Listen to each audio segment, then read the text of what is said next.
Movies are supposed to have you heard. I'm gonna buy me a movie.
Okay.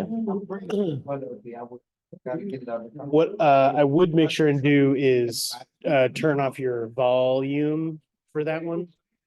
So that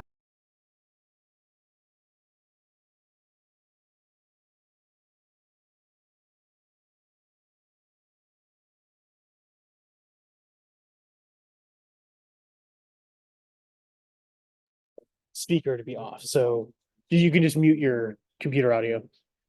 No, reference, yes, the reference. So how loud is it both? I'm sorry, I'm saying mute your outgoing audio, not your ingoing audio. So yeah, exactly. You can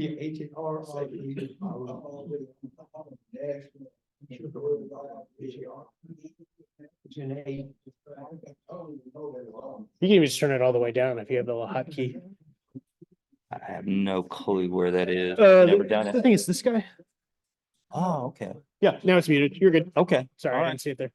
Fantastic. Yeah. Cool. So now they will be able to hear via this mic. Also, if you want to at any point, I mean, you can just like physically turn it, but it also can pan. Okay. So So basically, I mean, if we just do that scene right there and move those two wing chairs in as much as possible, we got 4 people. oh, it's only 4. Well, I mean, that should be plenty, is what I'm saying, I mean, if at any given time. Yeah. That's perfect. maybe able to zoom out. No, it's maximum zoom. So maybe you can put back at the table. Okay. Yeah, man. I'm not an A student, man. I finished because I wasn't one of the people. That was not. That should be good. We're good. Let's see.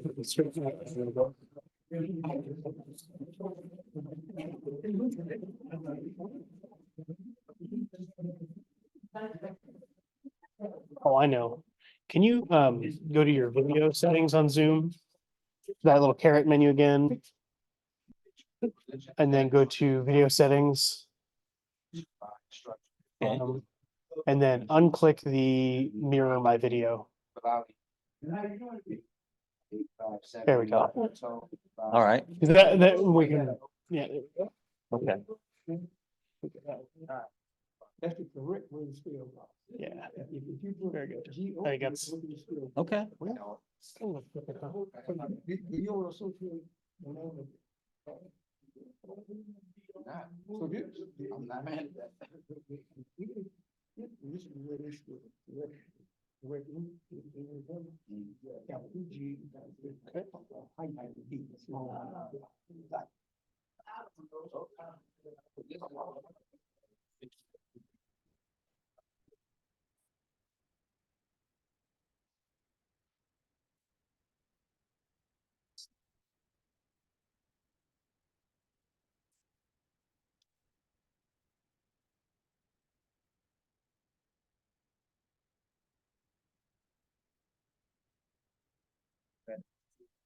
that strategy.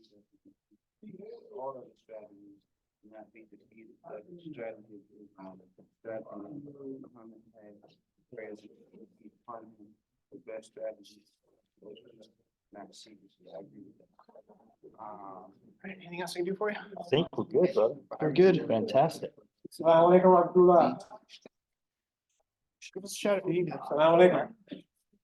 Brother Willis, I don't know if you called in on this. Did you call in on? No, I'm Oh, okay. Assalamualaikum. Brothers, Muslim, we're gonna do Salat al-Zuhr. And, you know, we'll pray, we'll make Salat al-Zuhr. And then we'll kick off. Maybe people start coming in after we get kicked off. What you got some? just don't know. Oh, okay. We didn't make no flyers, no program. We're going from the head, Yeah. hips, Oh, yeah. hips and head. Huh? Make a left, go out, and then a right, all the way down to by the elevator. So you need to wash up.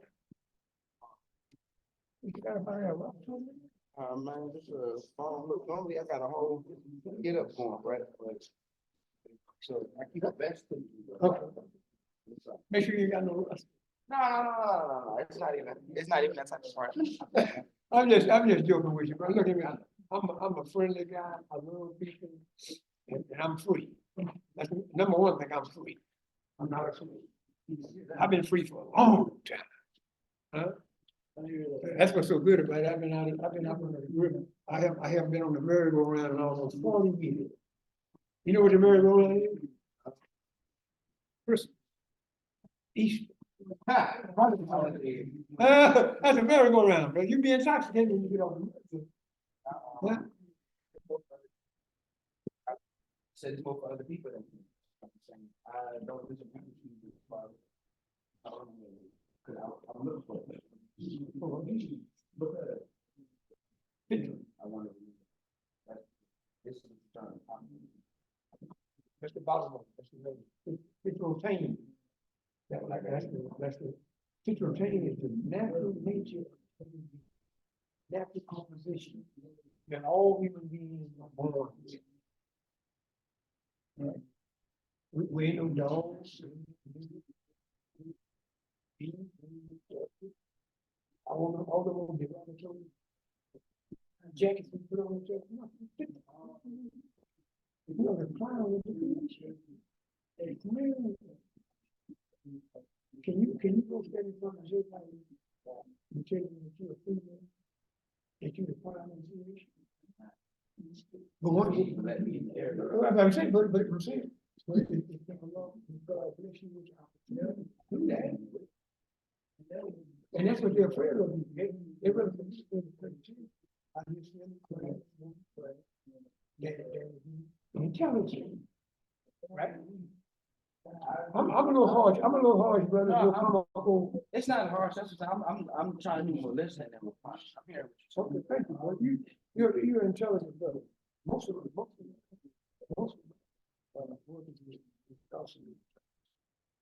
I'm human, man.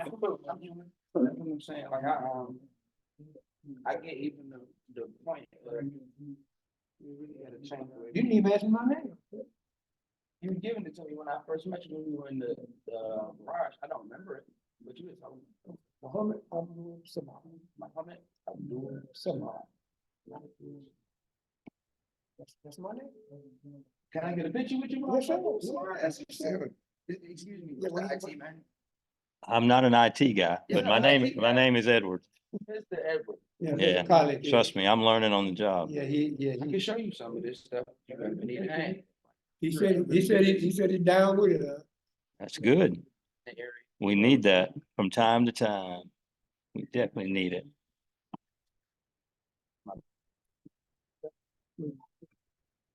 You're gonna laugh at the next option. Like you're gonna really laugh.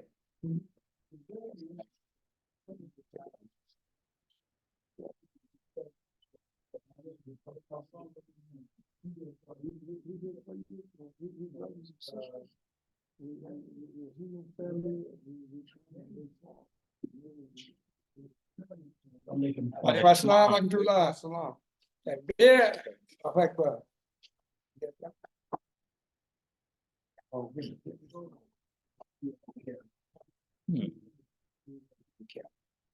Yeah, you got the Spike Lee on right now. I'm gonna take this. Come on, right here. I ain't mad. Yeah, I You do ain't- 80 you do 80 acres in a year. yeah, there you go. Interesting. That's the one. What you think about that? But All right, well said. say, I wanna help you with this. Yeah, yeah. I know the certain chunks of the it's a habit. You can take a picture there, you know? Huh? Cause it's yours. Yeah, yeah, I mean, for your reference, you can show that. Yeah, you come from the music world. Stuff like that. I just thought it was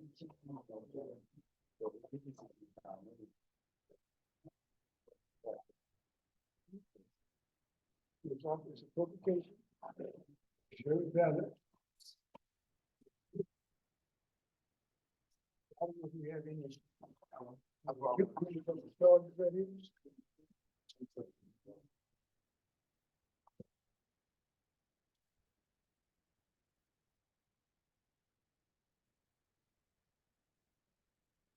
my favorite word is action. See, like I would do this tattoo. No, no, no, no, don't do that. No? No, no, you don't need tattoo. Oh, I have one on it. Well, But I got I'm you. still saying that you don't need that. When you want a tattoo, that's in your blood and your heart. Remember, not to show off. So this is where I'm at. Tattoo, all that. That's a fan.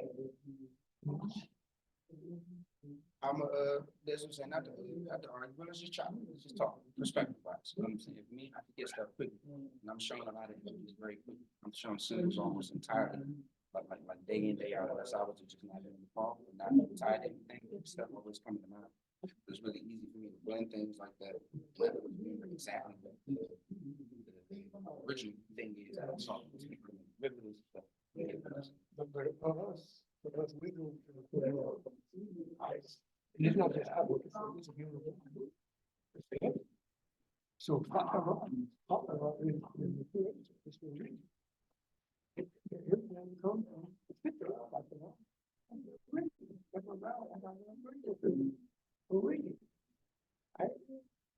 So who would all do that? Did you get the, you have a Zoom account, regular? Yeah. So if you're in your regular Zoom account, you should simply. Like, so, What you do, just make. That's not that, there's a password. yeah, I should watch my video. Yeah, I can go down there. I'm trying to hook up my streams, Okay.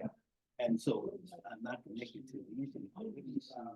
Oh, you need to get connected to the internet. And go to the, so they have a library guest. That's great. Yes.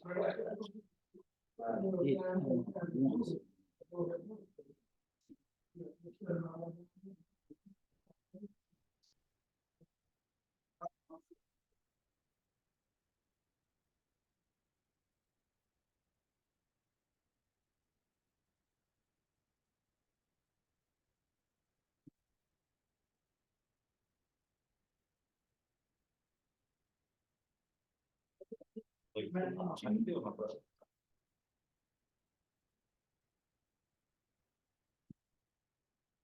Brother Willis, you got it figured out? Well, that is figured out. Now I'm trying to get my brother here set up on his Wi-Fi. Brother Basil. Reed.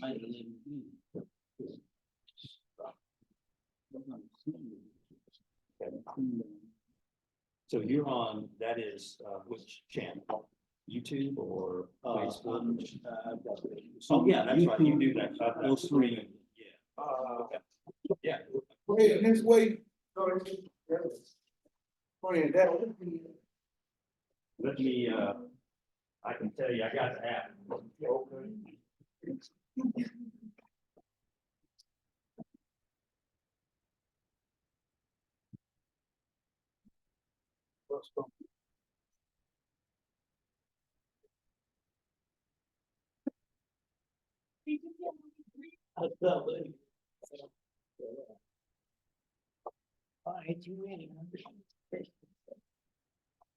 That's right.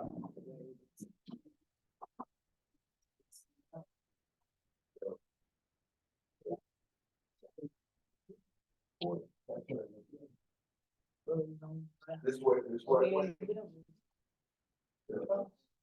That's going.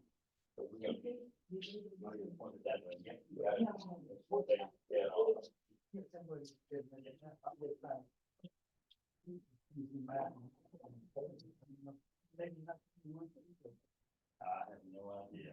I mean, we should. I mean, like, use it to accommodate years.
You did on, did right.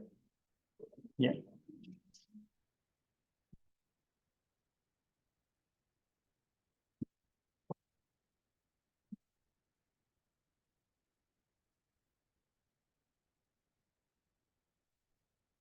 What's my,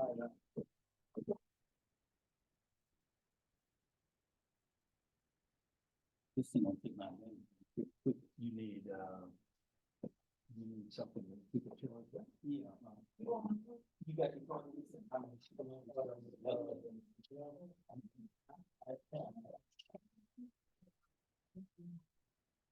it's all over.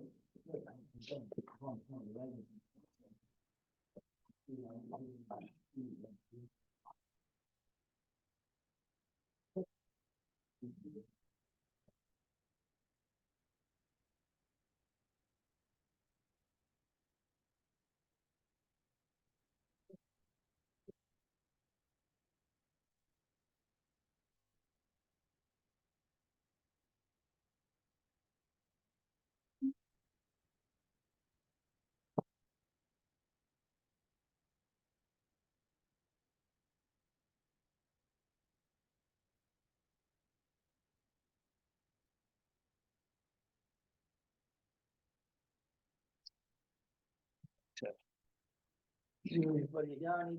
You man? Sir? What are you doing? Nope, yeah, you know.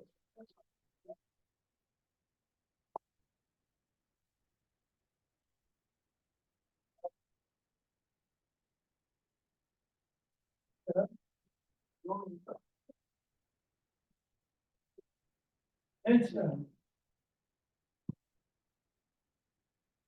Allahu Akbar, Allahu Akbar.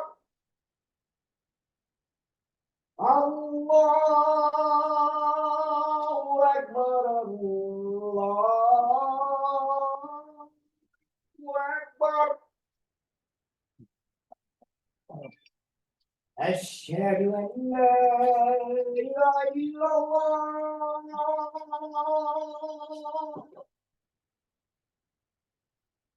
أشهد أن لا إله إلا الله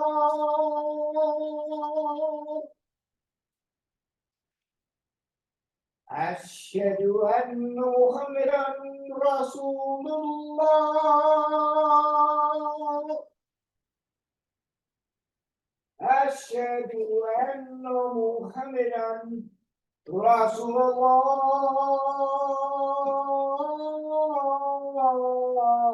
الله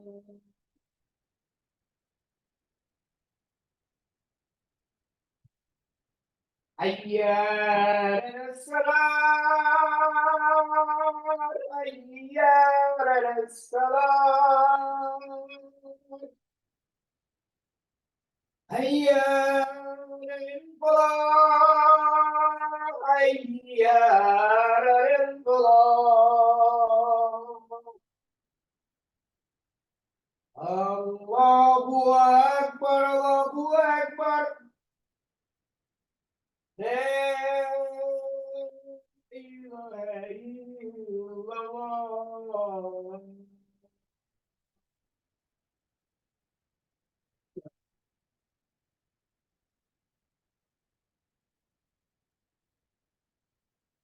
Okay, I wanna make sure that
الله أكبر الله أكبر أشهد أن لا إله إلا الله أشهد أن محمدا رسول الله يا بني إسرائيل يا بني إسرائيل قامت الصلاة قامت الصلاة Allahu Akbar. La ilaha illallah. لا إله إلا الله لا إله إلا الله محمد عبده ورسول الله صلى الله عليه وسلم. Make Allah Duha 4 rakahs. It's about to do. We can get that.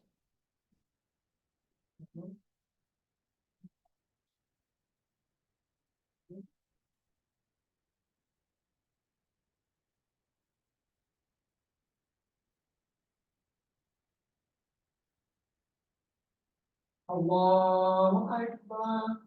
Allah.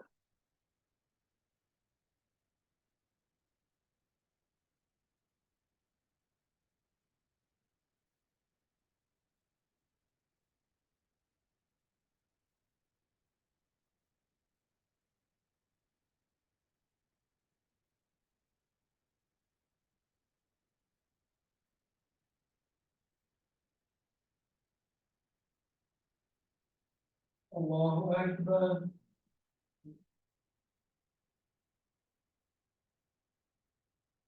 Allahu liman hamidah. Allahu Akbar. Allahu Akbar. Allahu Akbar.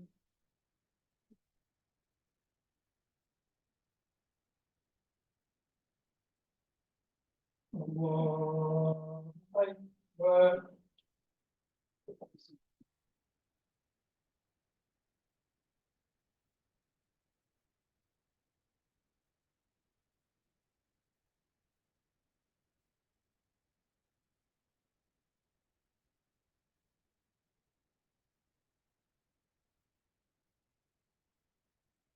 Allahu Akbar. Sami Allahu liman hamidah. Allahu Akbar. Allahu Akbar. Allahu Akbar. Allahu Akbar.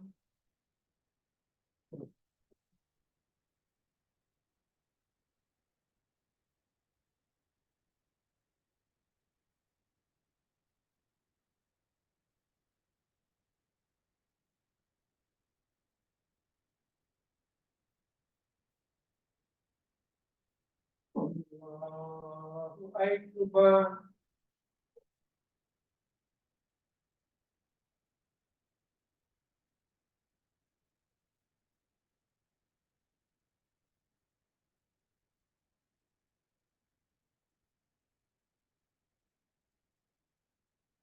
Allahu Akbar. Ya Allahu Akbar. Allahu Akbar. Allahu Akbar. Allahu Akbar.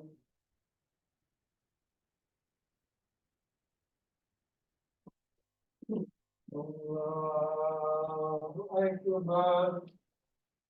Listen.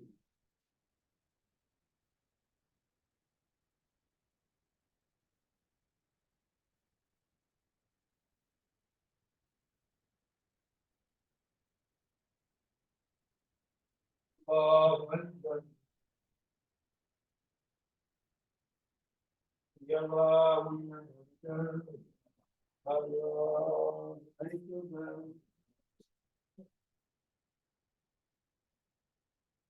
Allahu Akbar. Allahu Akbar.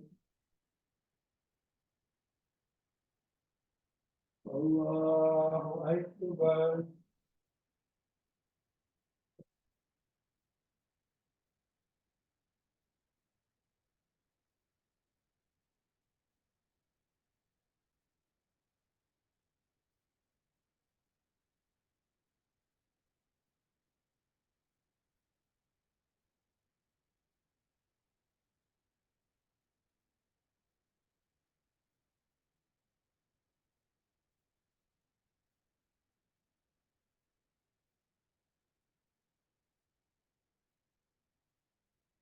السلام عليكم ورحمة الله.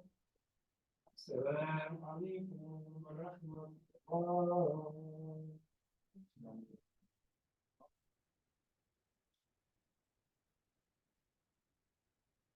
لا إله إلا الله، لا إله إلا الله، لا إله إلا الله محمد عبده ورسول الله صلى الله عليه وسلم. اللهم صل على محمد وعلى آله وصحبه في العالمين إنك حميد مجيد. اللهم صل على محمد وعلى آله وصحبه في العالمين إنك حميد مجيد. الفاتحة أعوذ بالله. بسم الله الرحمن الرحيم. الحمد لله رب العالمين.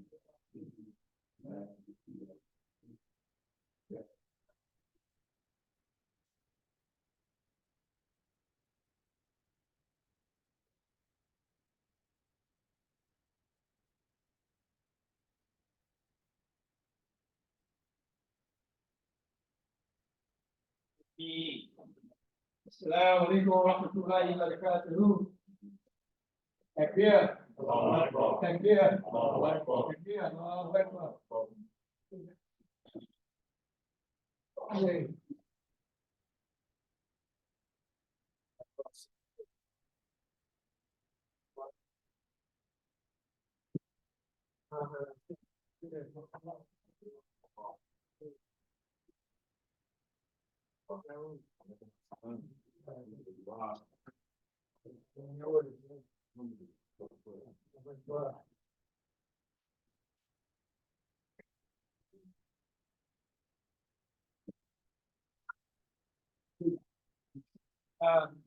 Assalamu alaikum. Alhamdulillah, brothers and sisters. You know, we can fix a plate. If you want to get your food now, we can have your dish now so we can be eating. And before we start our discussion, and then other people come in, they can fix the plate. Is that okay, brother and sister? Yeah, you won't waste no time. We're going to utilize all the time we have here. So we want to have a great discussion. You know, we want to discuss our issue. We want to discuss we as a people. We as a people who experience America, who have lived in America, and we went through the Christian orientation, we went through the Nation of Islam orientation. Now we have Al Islam. So we are new people. We're new people. We have a new mind, new ideas, and we're going to move forward with that. So we know it's not popular amongst a lot of people because so many people don't really understand yet. They haven't moved up yet. You know, they're still on a different level. You know, so we want everyone to come in and eat. We got halal chicken, baked chicken. We got potato salad. We got tossed salad, rolls, and we got the world famous bean pie. Takbir! Brother Ansari said, Sister Lisa told him that if he didn't cook on bean pie, he was in trouble. So he got busy, Sister Lisa. He got busy, and bless his heart, he brought him over this morning. You know, so we want to enjoy our time together. More people are coming. Assalamu alaikum. Salam, brother. So, okay, let me see. I don't know if we're on Facebook yet. I think we're going to be on Facebook. Brother Khalid. Yes. Are we on Facebook yet, or we still waiting? Yeah. Yeah, we get in there, brother. Just hold on for a minute. And yeah, we just made prayer. We got a brother coming out. This is brother Abdullah Muhammad. He's coming out of Eunice, Louisiana. We have brothers coming out of Atlanta, Georgia. We have brothers coming out of Virginia, DC, Houston. So we got brothers that be on the line that will be here with us as well. Inshallah. So they okay, he's working on it, brother. Just give him some time. Okay. Allahu Akbar. What about some?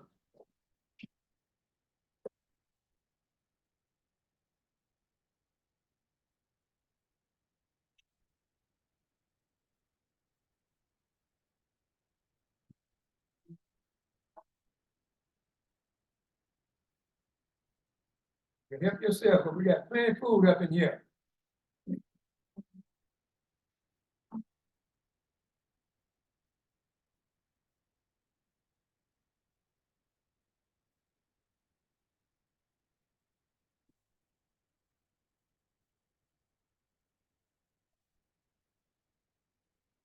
It's a lovely day, glad you there, huh, son? I'll make you legacy.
Hey, Mom, if you want to be on camera, you want to move in. You don't have to be. You don't have to be, but I'm just saying, it's basically going to catch these 4 seats in the Right middle. here, okay. Yeah. So whoever we want to go on the panel, not Tyler, whoever wants to, we can rotate. Yeah, Okay, we can do that. rotate, if you want to talk about. Right. You need to put me there for a model, so you see how it looks. Oh, I can see. I mean, it's no different really than what the Zoom was. I mean, you can turn around right here and see what it looks like. Okay. Because it's the same picture. Yeah, sure.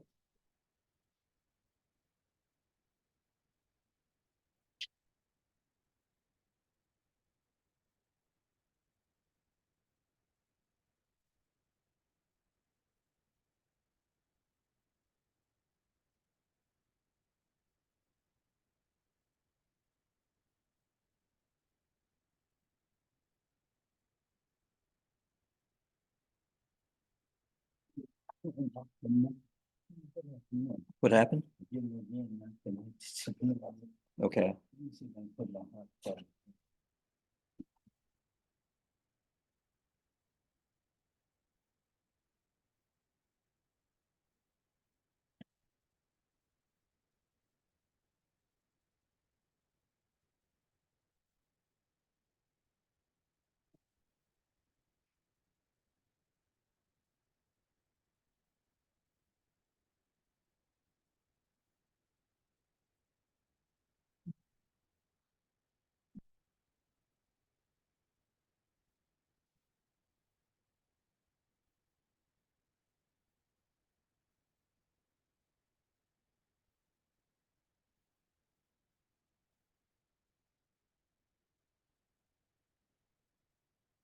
Salaam alaikum wa rahmatullahi wa barakatuh. Takbir. And just a few of us in here, it's so warm. Getting your brothers and sisters here for one cause, Allahu Akbar. Yeah, we love this spirit. This is the best spirit that Allah has produced. Huh? And that spirit is connected to the fitra of the human being. And all human beings have the same innate fitra. Allahu Akbar. Yeah, there's no separation from one human being versus the other human being. We all have the same nature. Allah did that. Huh? So all this black and white conflict and all that racial tensions and and faith, fighting each other over faith and all that there, all that's Shaitan. All that's the works of the Shaitan, the open enemy to man. Huh? And his job is to tear the family up. The first thing you do, he tear the man and the woman up. He breaks them apart. Then once he breaks the man and the woman up, then he take off and go after the children. Huh? And that destroys the community chemistry. So the community now is unbalanced. So that's how Satan works. So we thank Almighty God for blessing us with light, knowledge, understanding. And we know this particular day is we getting into the what is called Savior's Day. Save yourself. Allah says in the Holy Quran 66:6, oh, you who believe, save yourself. Huh? You have to learn how to swim before you can go save someone else. Right? Allahu Akbar. We have to learn this religion. We have to understand this religion, this faith, this deen. We have to practice it. We have to work hard on it. You know, and we're not here for show off. We're here to learn the religion so we can save ourselves, our family from the fire. That right, brother? This is a daily occupation. 24/7. Yeah. You can't come unglued. You have to stay intact. Allahu Akbar. Because you know, some of us we got temperament. And you know, we don't want to come together. You know, we just like here in Dallas, Texas, and I'm not trying to scold these brothers and sisters, but we have a masjid over in Fort Worth. That masjid needs to be open. Huh? That's on all of us. If that masjid is not operating, don't lay it on the imam. That's on all of us. Allahu Akbar. Huh? That's our place of worship. See? So I'm just putting some stuff out there, you know, I don't know, some football, they got different footballs. They don't touch on certain things. You know? We have a priesthood and we have an intelligentsia. So there's a battle, there's a struggle, there's a community social struggle going on between the intelligentsia and the priesthood. And this is the pound of stuff. You want to elaborate on it later, we can talk about that. See, Jesus the Christ, peace be upon him, that's what he came to do. When he was on his mission, he was sent to do a war against the priesthood because they was running it. They were running the establishment. And they had everything wrapped up, camouflaging religion and faith with materialistic things, moral things. But Esau came in there and, you know, he come to break it up. Melchizedek, that's what he fought against. He fought against the priesthood. Allahu Akbar. Huh? So we fighting against the priesthood because we want to be free. Brother, Yes, sir. in today's language, today's world. No, I'm good. You good? Explain to us who you're identifying as priesthood. Okay, good question. Priesthood is a group of individuals, Muslim, Christians, and Jews. They say they're working for God and what's right. But if you observe them and study them, their objective is different. The objective is different. It's not working for the common cause. Okay?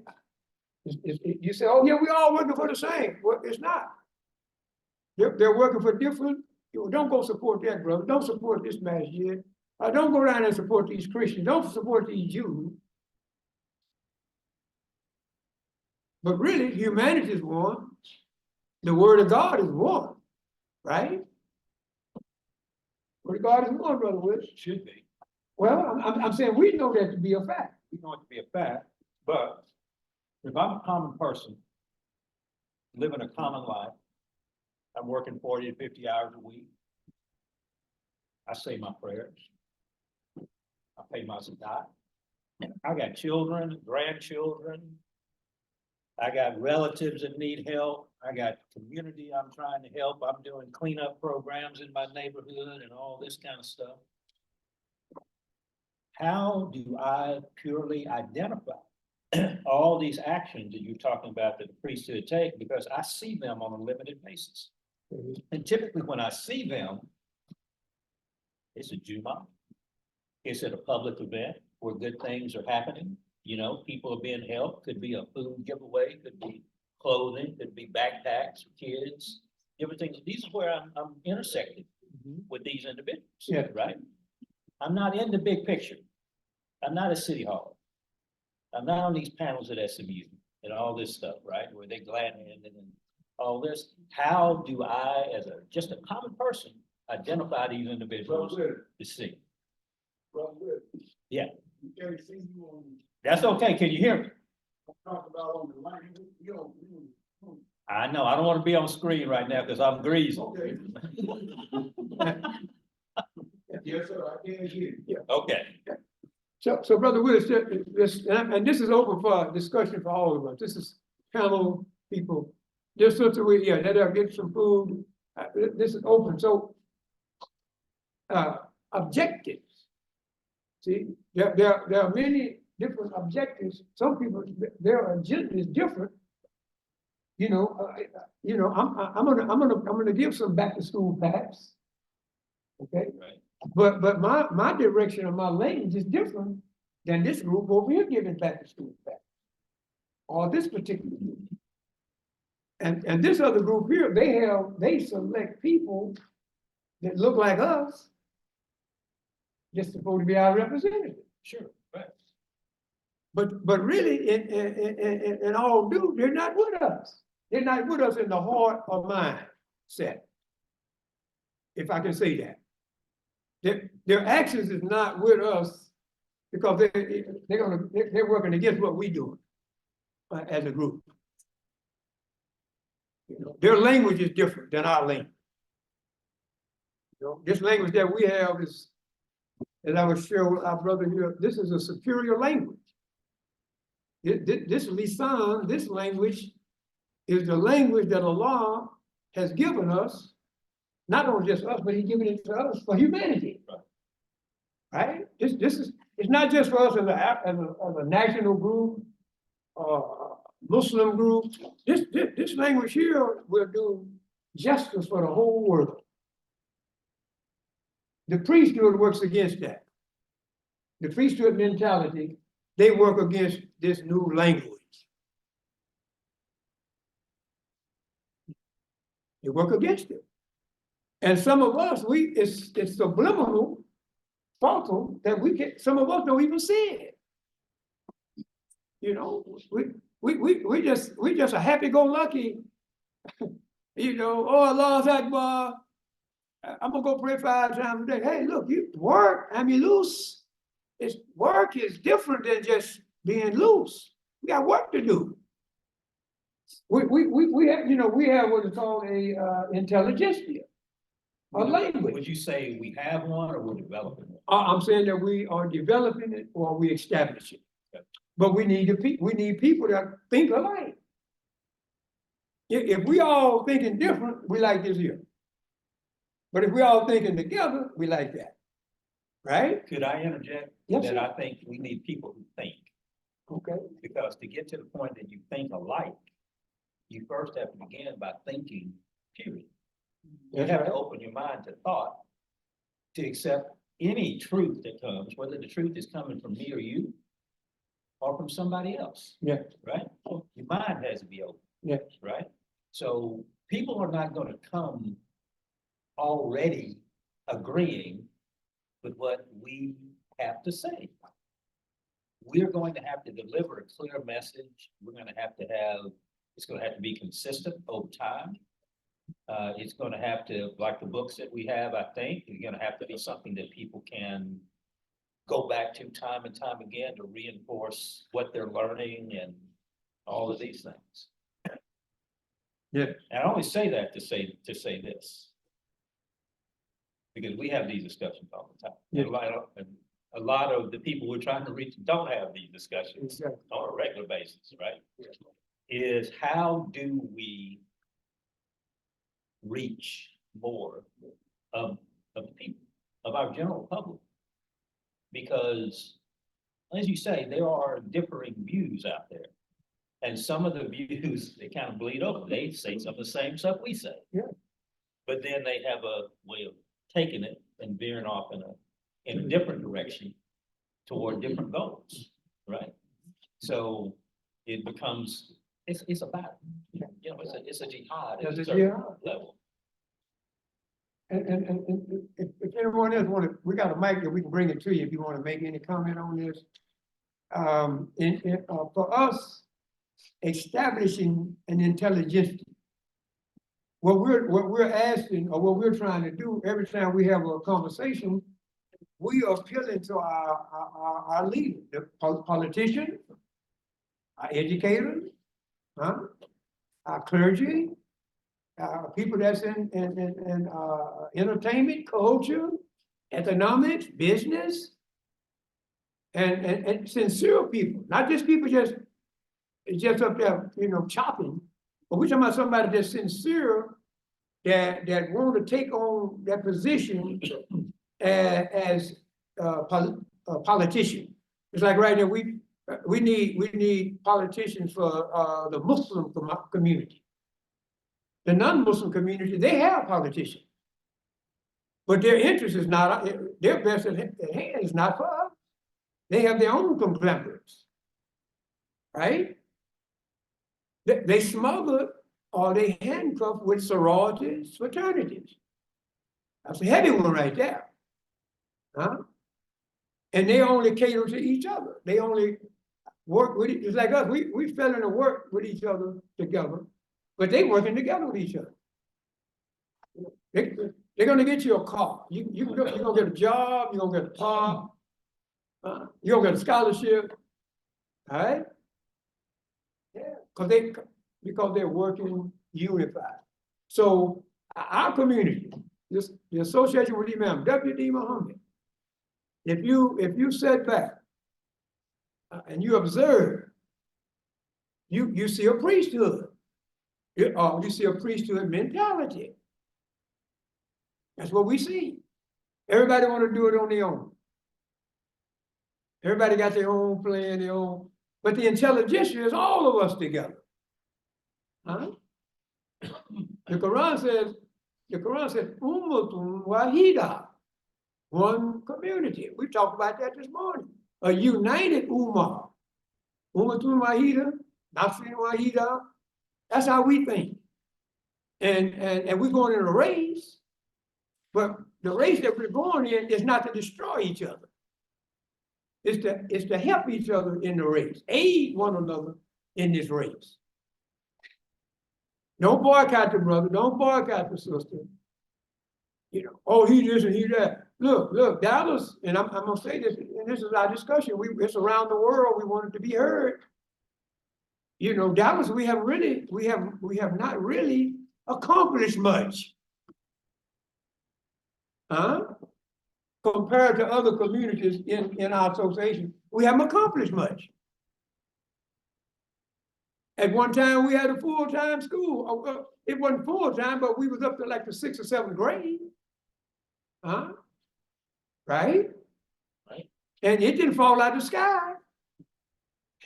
It wasn't no welfare. It was people established. We established. Brother Muhammad, my wife, Sister Nisa, we established a school for our children. But when it comes to go to the next level, we had a breakdown. We quit. Some people don't like me because I said it like that. We gave up. We should have went to the 7th grade. And after the 7th grade, we should have went to the 8th grade. And it wasn't because we didn't have no money. Some people, oh, we need to pay the, everybody in the community at the particular time had money. I got people in there come back witness to it. So money wasn't our problem. So we don't know who is with us and who, you don't know who your friend is, and you don't know who your brother is, you don't know who your sister is, you don't know if they're working against you. That's a priesthood mentality. And you can't build, you can't establish like that. So I'm saying that I don't want to overdo it.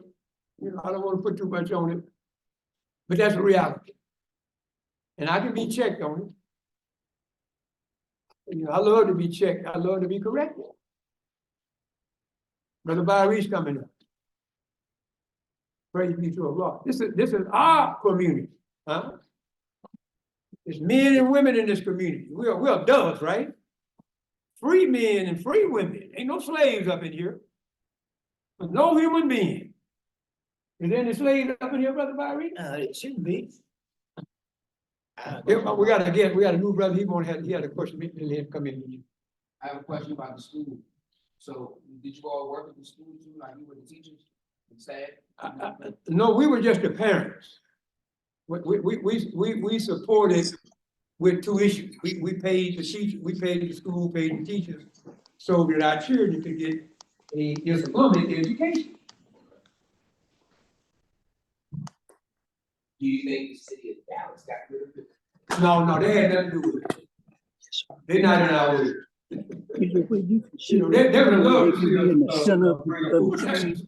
I don't know. We were our I don't own know. worst That can be done. enemies in that sense. And we still are. That's what I'm talking about. I'm saying priesthood. Everybody want to be free. No, look, we free. We free. To understand it. And we have a language. See the little thing that has a ball. We have a language that we. That's what we you want. manipulate. Our language, we believe that our language is So you can play with superior it if you want to. than You're the more, you're priesthood probably better language. with video than I am. You see, it's the light. No, it's see a little thing sticking up, looks like got a ball. On top. That's the camera. Oh, I had turned around. You can play with it. It's got some controls on it too. On the panel. My name is At the Saddam base. Fareed. Yeah. No, you can move it. Let That's me what I'm add saying. You can play with it a little bit. the But even the guy that's setting discussion up for that us, we having that's the best he could do with it. If today. you want to play with it, go ahead. Let me see if I can. Okay. with the interest in a religious order or a religious obligation to that order, we're here to try and let's say educate ourselves and finding the most effective manner and means by which to establish our religious, moral, conscious mind. And I would like to say in regards to the discussion that from a worldview point of view, I think we reflect upon, as Muslims, we reflect upon the history of the Prophet, and his sirah. That means the life that he had lived on earth, and during the time he lived there, the people that he had encountered. I think Allah subhanahu wa ta'ala gave us a pattern of life to examine and establish the same manner. So with that reflection, I'd like to say that we should look back at the Prophet's condition. What condition did he have as he was receiving revelation of Quran, and how Allah established it. The Prophet lay in Mecca for 13 years. And I think the greatest subject matter that was surrounding his state by Allah's command was to establish the belief system. What do you really believe? What is your worldview? If you have a worldview, most of us don't even have awareness that we have a worldview. Anytime you look at your life from the beginning and from its end, how you inherited life from others, and you look at it from a culturalistic view, you have what they call a worldview, because everything in a worldview addresses the reality of what you encounter in life, the stages of life that the human being goes through. In the Quran, Allah gives us some, I would like to say, some very dynamic viewpoints of reality. And He starts our view of this reality with Him.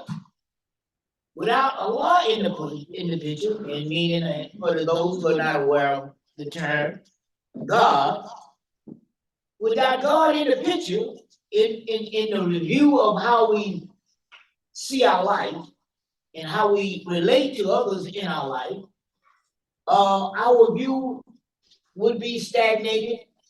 It would not be, promotional toward the necessary things that we need in life.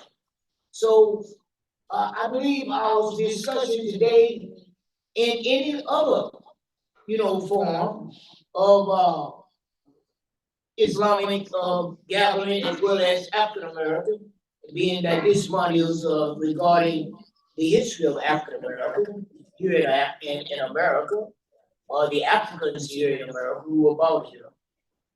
We're not discovering a lot of information about our history. And due to that, we're now trying to gather an established group of individuals that can help build a community like such as we have it today. It's just a smaller format that we are addressing it. But what we need to address, first of all, is our Creator. If you believe in Allah or believe in God, as Allah said in the Quran, that is the worldview that you must take. Without that worldview of Allah, you would have some problems trying to digest your experiences in life. So, with that, I think that we start out in Islam as a believer. Allah tells us in the Quran that there's only two types of people in the world: those who believe and those who do not believe. Now, those who believe, there are many degrees. There are many forms of that type of belief. But in Islam, we're taught that the Muslim is the best evolved for humanity. You have the best view of reality, of the human life. And with that, that's how we're to be able to gather our strengths and deal with our weaknesses. And we can become a little bit more dependent upon the view that Allah gives us. Because oftentimes, we, like the brother say, I do my prayers, I take care of my family, I interact with the community and the outer community, which we find that is, mostly secular. And, we find that all of these particular forms of life, we have to encounter some kind of view that Allah will give us about it. So Allah doesn't use in the Quran, when He identifies these characteristics, He doesn't use names. He uses characteristics. And we have an excellent idea about what Allah says the human being is created for. Most of the time, this is not what we are, encountering in everyday life here in America for certain. By us becoming Muslim from the background of history that we've had, we thank Allah for guiding us to Islam. And Islam, we are trying to become a conscious people toward the Creator Himself. I speak with my newly wedded wife about a lot of things concerning the viewpoint that we have in the circular society. And I help her understand how Allah paints a very vivid picture of how these characteristics exist. You know, I often talk to her about what we would call avant-gardes. These are the individuals that Allah speaks about as the chiefs of the people. In the Quran, they translate it, when you read the Quran, you hear the translation, the chiefs of the people. And in this concept, Allah is speaking about the characteristics of those who have a wealth, the wealth and power of great influence. And they set alone out from the masses, and Allah gives us a viewpoint of how they create a worldview. And their worldview is to keep you in the dunya, the world we call the life of this world in Quran. And I think a lot of times when I'm discussing this with Mary, I'm often seeing it in a lot of sense that it becomes a very important point of view to discuss, because it encompasses an awful lot of ideas about problems that humanity has. So I was listening to Imam Yahya just yesterday, and his introduction into his football was a very powerful concept about Allah himself and how great Allah is. And oftentimes we don't talk about that. I hear very few concepts, and I try to spread myself around so that I won't stay one group of Muslim ummahs is discussing this and the other is discussing that, but never coming to the table to discuss what Allah says you should discuss. Allah says He revealed Himself as the Creator with words that He revealed in the Quran in Arabic. And there's some very intelligent brothers that I've seen who address this concept about how great Allah is. So Imam Yahya was speaking about it yesterday concerning how they found the scientists went out and found a star that was so huge and great that it was about 13 billion light years away. And they were trying to understand how it was so huge. So the Imam drew a picture out of it that tells us if a human being say that he believes in God, then he has to look at that view. He has to be conscious of that type of view, that there's a star so huge that it encompasses this whole entire solar system that we live in. We got a big solar system. It's about 14 billion miles in diameter.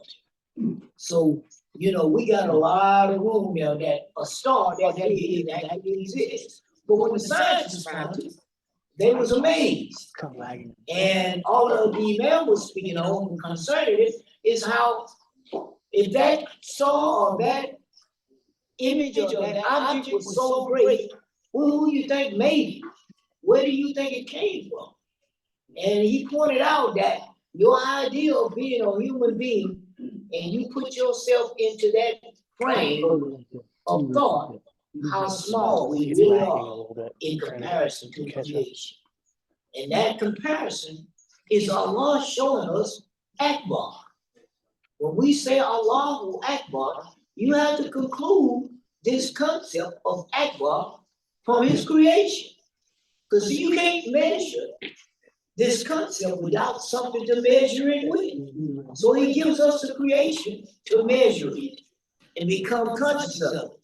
The Imam concluded with a verse or a statement from Allah in the Quran. He said, no just estimate do they make of Allah. And Allah is telling us from the context of that particular verse, He's telling us that this is a concept we need to digest. All our differences and our arguments, our concepts in different facets of these different parts of the world, we can find a lot of things that exist in a form of culture. And we have to learn how to look at other human cultures to understand why they're so different than us and what kind of problems that they are having. Like say, for instance, in African American communities, when we look back, or when we get the Quran and Allah directs our attention to our culture is we need help everywhere. When it comes to the home, the whole house is needed. You know, the living room, we need understanding of the living room, bedroom, bathroom. We need to have these types of understanding that will draw us to a concept of our true nature that Allah created in all human beings. Every human being is dealing with the same nature. They're gonna have the same problems. And so when we look into the Quran is so dynamic, so powerful in drawing these concepts into our consciousness of it. So when we look out into the creation of it, the creation of humanity, we can see Allah talking to us about our history as human beings, you know? And then we can start our struggle with renewing ourselves. The brother, Imam, which again, brother, keep forgetting your name. You. Salahuddin. Okay, I'm always trying to listen to him because he's very knowledgeable in a lot of fields of knowledge that we need to deal with. He gave us a very beautiful concept on the contributions of African Americans to Islam. And when we look at it, that's you know, that idea of what we have contributed, we have to look at how he constructed all this history and brought it to us. Because there's a lot of things that were missing in our knowledge about the African nature of humanity. And the book went all the way back in, at the end there, he got into some knowledge that really was so necessary for you to understand humanity as a whole. Because the scientists themselves is admitting this same meaning, that all humanity came from one source, you know? So how did Allah give us this knowledge? I heard a brother say the other day that humanity is not in colors, but that's not true. Allah said it's in the Quran. He made you black, white, red. You follow what I'm saying? This is what Allah said in the Quran. But he made these diversities to show us something else about our nature. No matter where we go, we're gonna have to deal with the same nature. We're going to come through the same avenues. You're gonna have a mom, you're gonna have a dad, you're gonna have a grandpa, you're gonna have a grandma, you're gonna have aunties, you're gonna have uncles, you're gonna have sisters and brothers. These particular relationships is what Allah is talking about. How we come through them. You know, in the science world, in the world of science, they looked into the nature of humanity and drew out a lot of knowledge. And what we have to do is show them as well as show ourselves in our own studies. The Allah revealed this in the Quran 1,400 years ago. I mean, Allah said in the Quran to us, I left nothing out of this book. Now, if you think he did, you think that the car you driving was not included into that, you don't understand the world of science. Because Allah speaks about it in a very detailed manner. One of his attributes is that he used in the Quran. He says, Qadr. Everyone thinks Qadr is, you know, it has different meanings in it, right? But when we go to the root of this term, it's really to measure something. So when Allah gives out the concept of his measuring something, he said it's out of power. It's the same word that's over in the Quran when we see Allah say, no just estimate do they make of Allah. So this term relates to us the very nature of humanity living in a creation that is dealt with math, with measure. The human being, the body that you eat, you can't put everything that you want to put into it. It has a measure that makes it a human being. You take an animal, any animal, you look at any object that you see, a physical object, doesn't matter. It takes a measure of matter to make that object. So Allah is revealed in this word that his power, which is also the word meaning of the word, is the measure of what he created through creation. So we don't even see Allah in the right, proper manner that we should as Muslims. Then we can turn to the rest of the world and show them that Allah spoke of his presence before humanity even developed the knowledge. Yes, sir. Assalamu I think that's But just briefly, and I'm going to bring him out a lot of these, just briefly, let's touch back on in the Quran where Allah says, not after the clear evidence came that they divided. They started this dispute after the truth came. We were all up under one umbrella. But when the truth came, then we all started splitting. I would like to say in my study of Quran, that particular ayah has its own explanation in other places in the Quran. And when we try to, create our own context to the term or to the ayah, we'll kind of get different views out of it. And I think that it actually uses the term, Allah uses the term woman, saying that humanity was one woman. And then they, became different. And I think these are the origins of different cultures coming out of the family unit of humanity. And from there, humanity became different. Out of its natural order, it became different. But when he said that they became different after the word or after the knowledge had come to them, the clear evidence.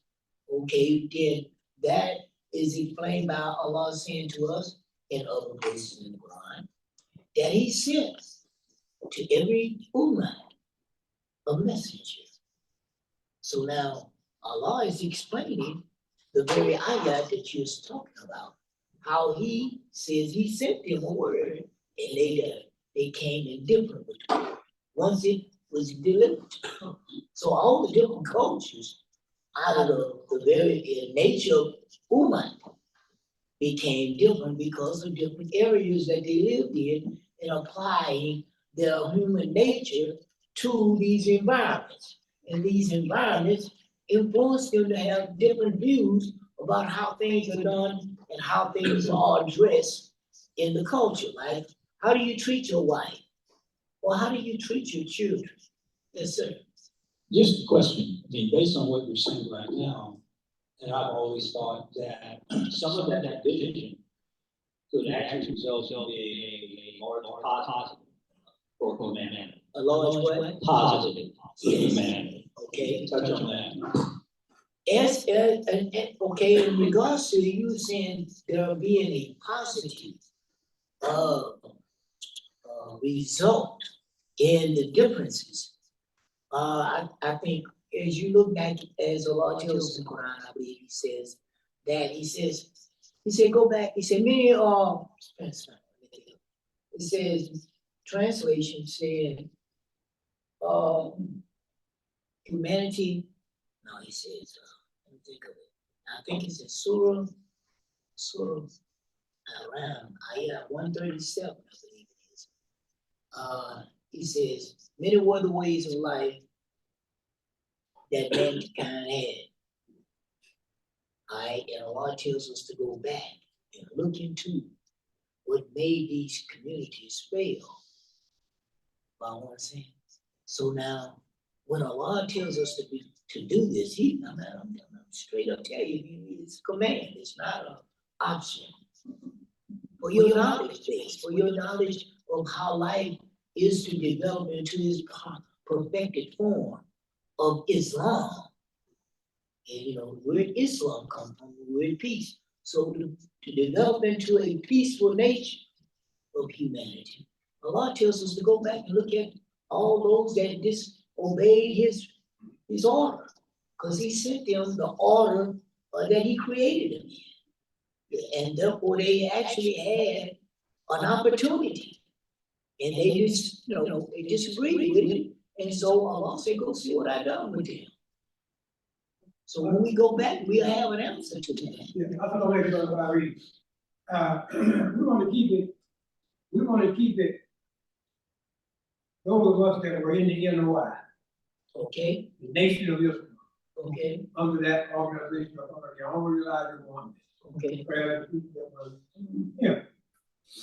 And those that came, under the leadership of Imam White to be Muhammad. Okay? So we know tomorrow is gonna be a big day. Today, it's gonna be a big day. Much bigger than what we do. But in the society that we're living in, the people see that bigger, they see that bigger than what our little small gathering. Okay, and if we just look at Dallas, look, it says after the clear evidence. This is what Al-Bayina, all right? After the clear evidence came, then they began to divide. It didn't have anything to do with it. So this is where we are. So we as the people, and all of us in here, we love each other for the sake of Allah. All of us met each other in the masjid. I married a woman in the temple for the nation. I didn't marry her in the street. All of us, everyone that's in the street, we all met each other in the masjid. Allahu Akbar. Huh? So this is what we're talking about. When I said after the clear evidence, and now all of us are going different ways. You know, right now we got all type of different directions in our society amongst us. If you go on a job and someone know you're a Muslim, the first thing they're gonna say, they're gonna look at you, they're gonna shout at you as Father Nation of Islam. And if you're not with the Nation of Islam, then you're with the immigrant community. Those are the two leading groups that's in America that they overshadow us. So I'm just me as a person looking, and Allah bless me personally. I know where we're supposed to go. And when Imam Muhammad come in and started teaching La ilaha illallah, Muhammad Rasulullah, he didn't like that. He wasn't pulling back. He knew what he was teaching. He knew that he was teaching that no God worthy of the worship except Allah, and that Muhammad was the prophet. And then he began to teach us the prayer. Then he began to teach us Siyam, fasting, and the other pillars of Islam. He did it very eloquently, very strategically. And everybody get up there with that. So what we're talking about now, I'm not trying to overload. That's what we want to. It's okay. You understand what I'm saying? Yeah, because this is what we want to. This is what we're trying to attend. We want to get up under this stuff. And from this discussion, we want to move forward with a think tank. We on the line Tuesday, Thursday, and Sunday, talking about the same thing we're talking about now. Moving forward. Okay, now. Let me say this. For example, school vouchers have been approved right in the city. How many of us have taken advantage of the school vouchers? Huh? We're sleeping on it. We're sleeping on it. But that's our money. For us to create our own school. So this is what we're talking about. So I just want to put that out there. You know, we want our conversation to be going slow and get stronger and stronger. And this time next year, we want 1,000 people up. We have to go to a new venue. Inshallah. That's how we're looking at it. So I think in regards to what you just, iterated, was that, we need the type of leadership brothers. Not so much as in disagreement, we're trying to find all the agreeing aspects of our religious life. I think that's basically where we need to start, because Allah tells us directly, and He makes it a command, and we should never become divided. So if we are divided, that's a clear sign that something is definitely wrong with all those who claim they're Muslim within this city. And like I say, I made it a promise to myself. I want to know all the individuals, especially in leadership. I would like to meet them so that I can gather the right understanding about what is really the problem and how we should go about trying to correct it. And yes, sir. No, I was gonna say that it's great that everybody agrees. I mean, in the finality, that's something that you want. But in the interim, everything has to be tested. Everything, yourself, your beliefs, the institution, the pillars of the institution, all of those things have to be stress tested on a regular basis. Yes.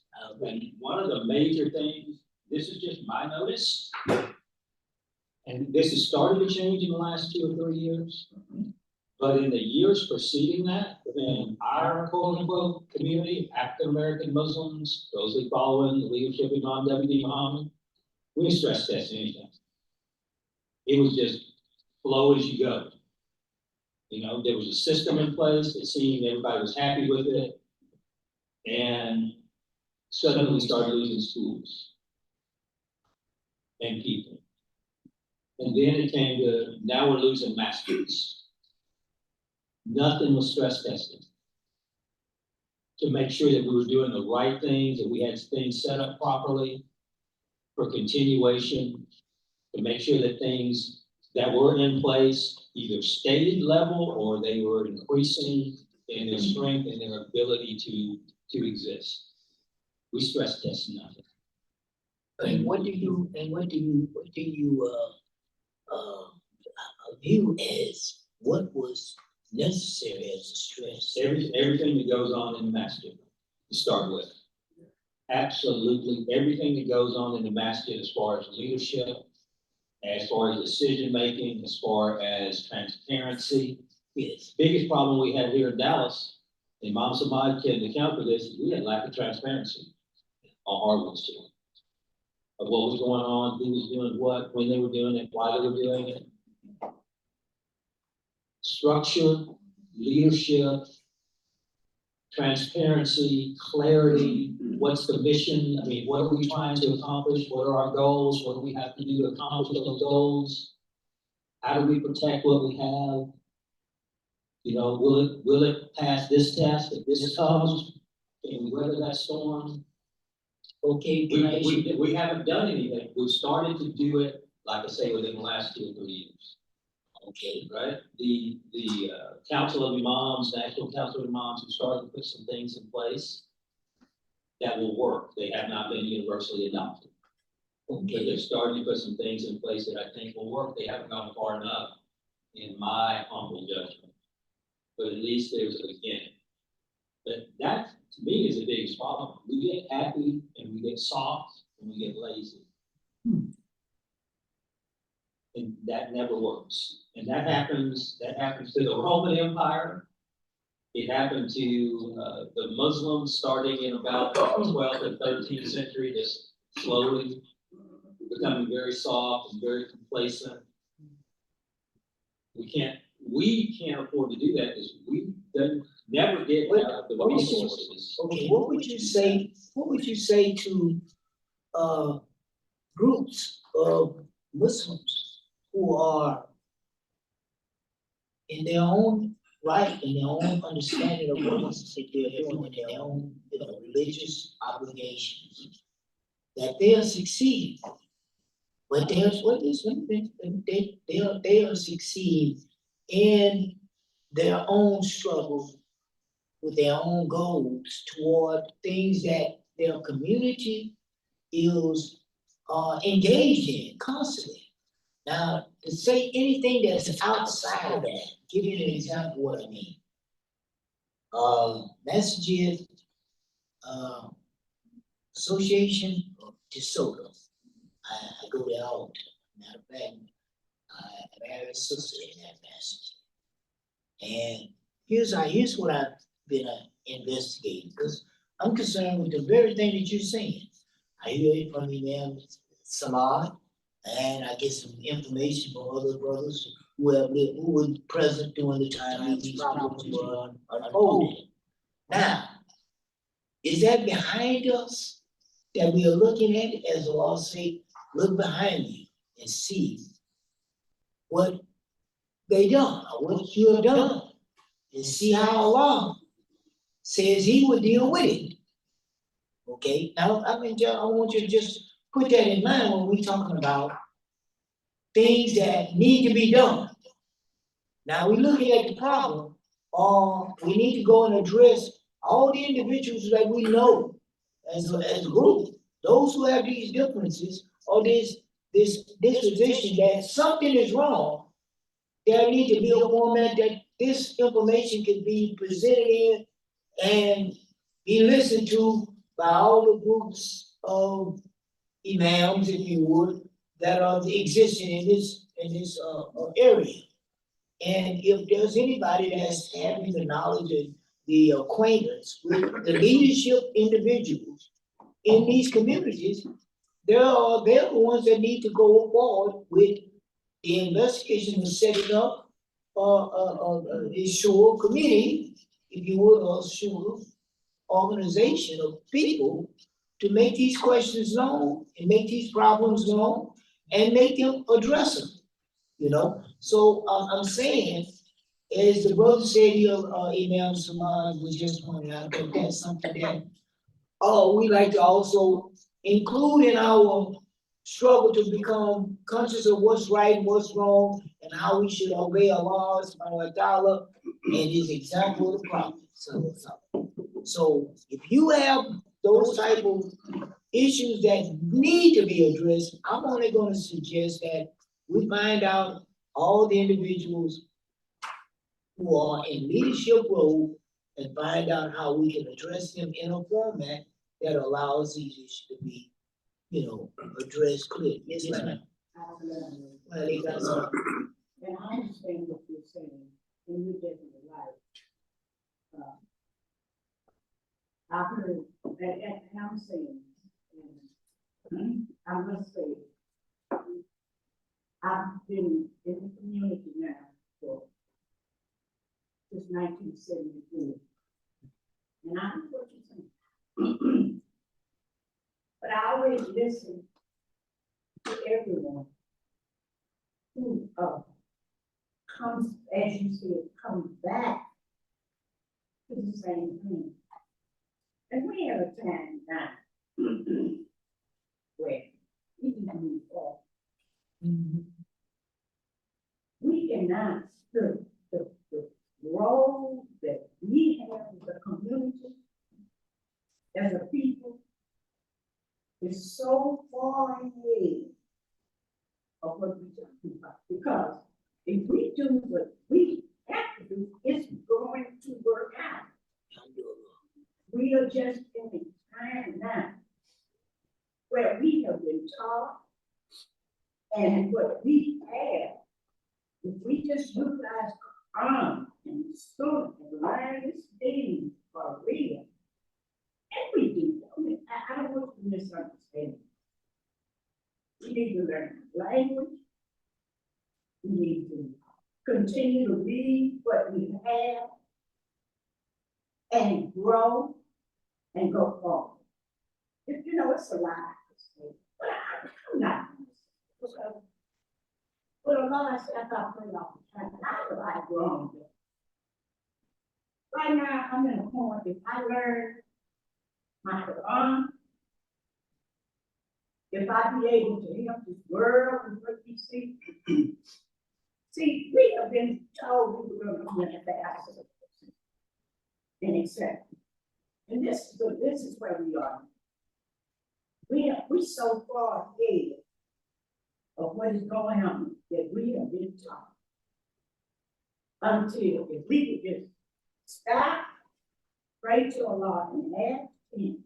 And which He's doing it. He's just saying, come on, because it's happening around the country. So I have this book, and I know everybody knows about it, but I was the 100. I know everybody knows about it. Basically, a ranking of the most influential person in history.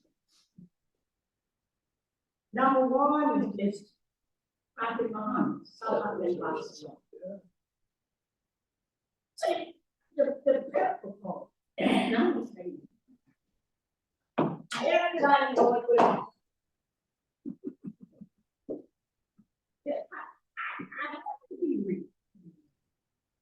People know who we are. We don't know who we are. And that's what Shaitan has done all down through history. So, please, I've been sick. I don't get myself upset. But, come on, we gotta give it up. We have to and come on into where we are as African Americans. We've been so real. Yes. Oh, that's but. Under it. Yeah, God is great. Even I'm telling you, don't mind if you wanna, join us on this, because we got about an hour.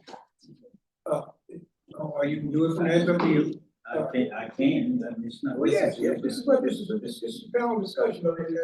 Yes, sir. Touch on what you just said about the education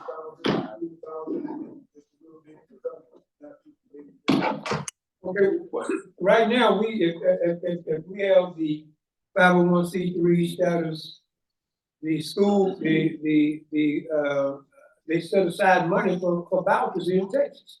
Yeah, well, no, in Texas. Yes, sir.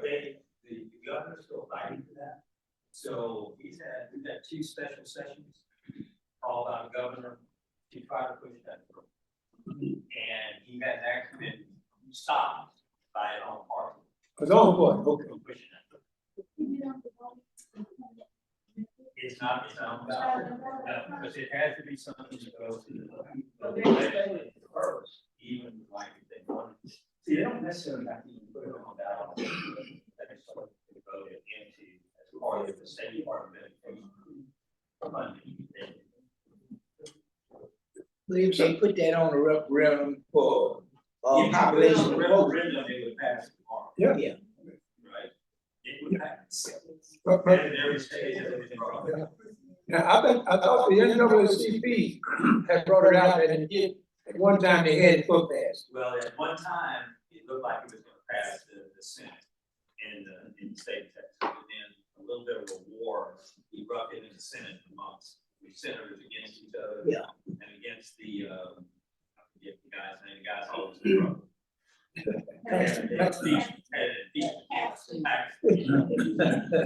So that really kind of derailed a number of things, that indicated derailed.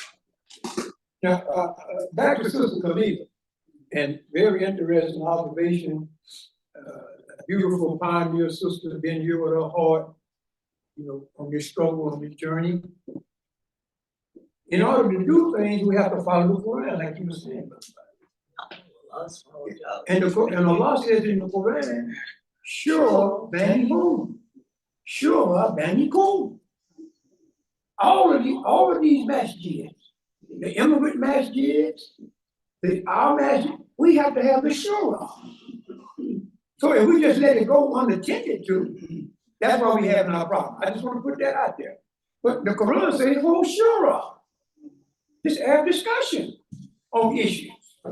Huh?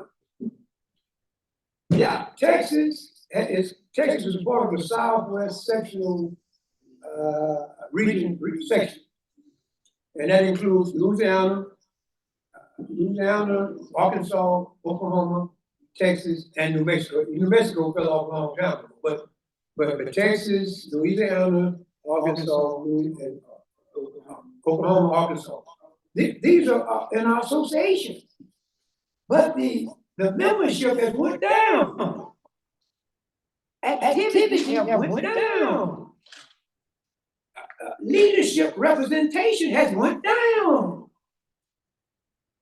If I'm in an association, and it's just like me, I'm always on top of email Salahuddin. I will get him before I go get anybody. And he ain't gonna turn us down. Cause we brothers, we working and we thinking like we feel this faith together. We're in this struggle together. But if you see a man that's qualified, or you see someone in your section of sisters, like women too, not just men, women too. But if you see someone in your section that's qualified to make progress, nominate them. Don't let them in sit down and die. Inactive, incompetent, you just don't let him die.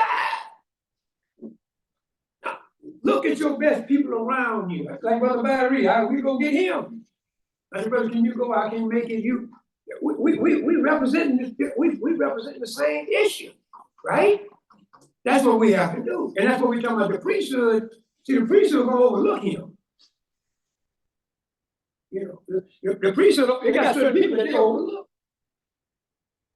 That keep their little movement going. But we want some changes. We want some movement. Allahu Akbar. Yeah, surely our prayers, our sacrifice, our life, our living, our death, all for Allah. That's what we've been doing for the last 40, 50 years. Huh? Struggling, striving for the last 40, 50 years. It didn't just start yesterday. It didn't just start. We was back with the old Elijah Muhammad.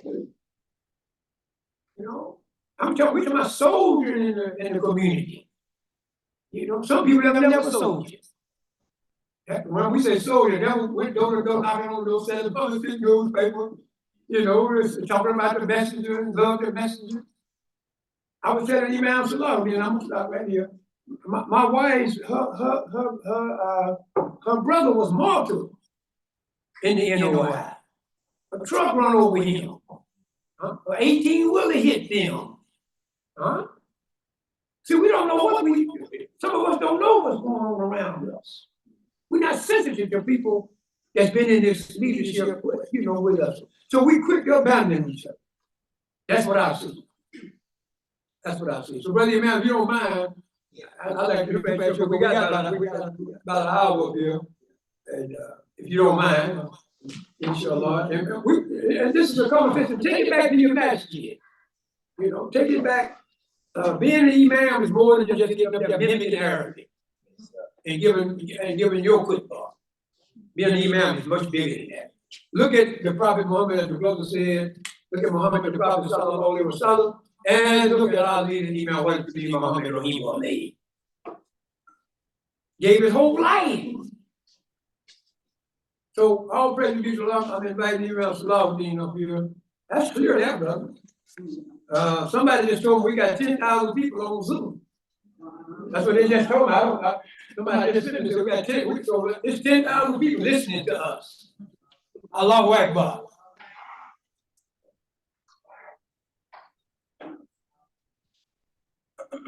Assalamu alaikum. Salam. Bismillah ar-Rahman ar-Rahim. أشهد أن لا إله إلا الله وحده لا شريك له وأشهد أن محمد عبده ورسوله. So I'm pleased to greet you today. I was quite satisfied to be sitting where I was. That was quite okay with me enjoying the conversation. Because I on a little different page with the the program from where, I wasn't just sure where, it was, going to go when we got the theme, so I kind of went off on a little different program. Let me just give a little bit of a background. We're celebrating this Black History Month in February, what they call Hard Month. I think it's Hard Month. A lot of significant events that are going on at the time. When our Imam came into office, that is Imam Wajdi Muhammad Rahimahullah, that is Allah's mercy be upon him. When he came into office and taking over the leadership from his father, we had Savior's Day. That was a celebration of the old nation of Islam. And it was a time when the mystic teacher, W.D. Farad, came to, is said to have come to America. So we were celebrating that day, and it was said that, that was for his birthday, brother. He was said to have come on July the 4th, and that was symbolic in itself. But it's interesting when you go back and you study the background of the presentation of Islam, al-Islam in America, and you see it in the context that in that time period, in the 1930s is when this was said to come, there had been proselytizers or dawis or people, missionaries that had come to America before to bring Islam. In fact, before they came to America, particularly the Ahmadi group, which is out of what was then India, but would now be northern Pakistan, the Punjab area. I think I mentioned this on the Talim that we did a couple of weeks ago. So they came out of that doing that. But first, this was India, because this is before 1947. And so in 1947, India and Pakistan, they separated. And, we know the history, we studied the history of Mahatma Gandhi, and also the others that were prominent in the founding of Pakistan. So when you look back at that, that's an interesting history. So these Ahmadi groups, they came out of this Punjab area and sent their missionaries first to England. They didn't come, it wasn't until the African American community that this missionary group first came. They first came to the Europeans in England. They had some success, they didn't have a lot of success. Early time they had the ambassador, Alexander Webb, that converted to Islam, and a few others. And Dr. Fanusi, Fatima Fanusi, who made presentation at our convention in the year after Imam Muhammad passed. I believe it was in 2009, I believe was her presentation. And she did her doctoral thesis on the strategies of W.D. Farad. And she was addressing this, show how that this community evolved from this mystic teacher. He didn't bring, as we now know, he really didn't bring al-Islam. He didn't bring that. But he had his own motivation, because he felt the hurt from the British and what they had done to the Indian people there, and that kind of domination. So he had an agenda too. So you had these Ahmadis that came, and so many, after they didn't have much success in England, they came to America, and they hoped to address the European intelligentsia. That was who they were addressing. And when they came to America, they were addressing also the enlightened ones, they said, and they had moderate success, like I say, Alexander Webb and a few others. Subsequently, they started going to the African American community, and many of these Ahmadis they converted many from the African American community. This is prior to the Nation of Islam. They had, so in, I think, 1920, around about that time, Mufti Sadiq Muhammad Sadiq, I believe, he came. And when he was coming, leaving from England, and when he came on the transport, on the ship that he was coming over on, many of the people, some Europeans, some Chinese, and various other people, he converted to the religion. And when he got to America, they confined him for about 6 or 7 weeks because they had the concern, they didn't want him bringing this idea of polygamy to the. So he said, well, I tell you, I'm assure you that I didn't come here for that purpose. That's not an obligation in our religion. It is an option that's given to meet certain circumstances, particularly if you qualify. And I am most don't qualify that I've seen in that arena, most don't qualify. But at any rate, while he was contained, he converted a number of people there. So then they came out and they proselytized among the African American, and many of the jazz musicians of that period of time were converted. A lot of names that some of you, if you are a jazz aficionado, like I am, you know a lot of them. After a while, and that dawa, it was going on. The group is split into two parts. Those that were still holding on to some of the less salient ideas of Ghulam Ahmed, who was the founder there. I'm not going to give you all this history because we don't have the time for that. I'm trying to kind of get to a point I want to get to. But so they split into two parts. So some of them, they were with various different groups, and they had success among African Americans. All of this is prior to W.D. Farrar coming later on, as an Ahmadi. So they had establishment prior to the Nation of Islam. That was Ahmadi, and there was so-called Sunni Muslims who came and were here prior to the Nation of Islam. They came. I can't think of one prominent Sudanese brother that came. Then there was that influence among Marcus Garvey.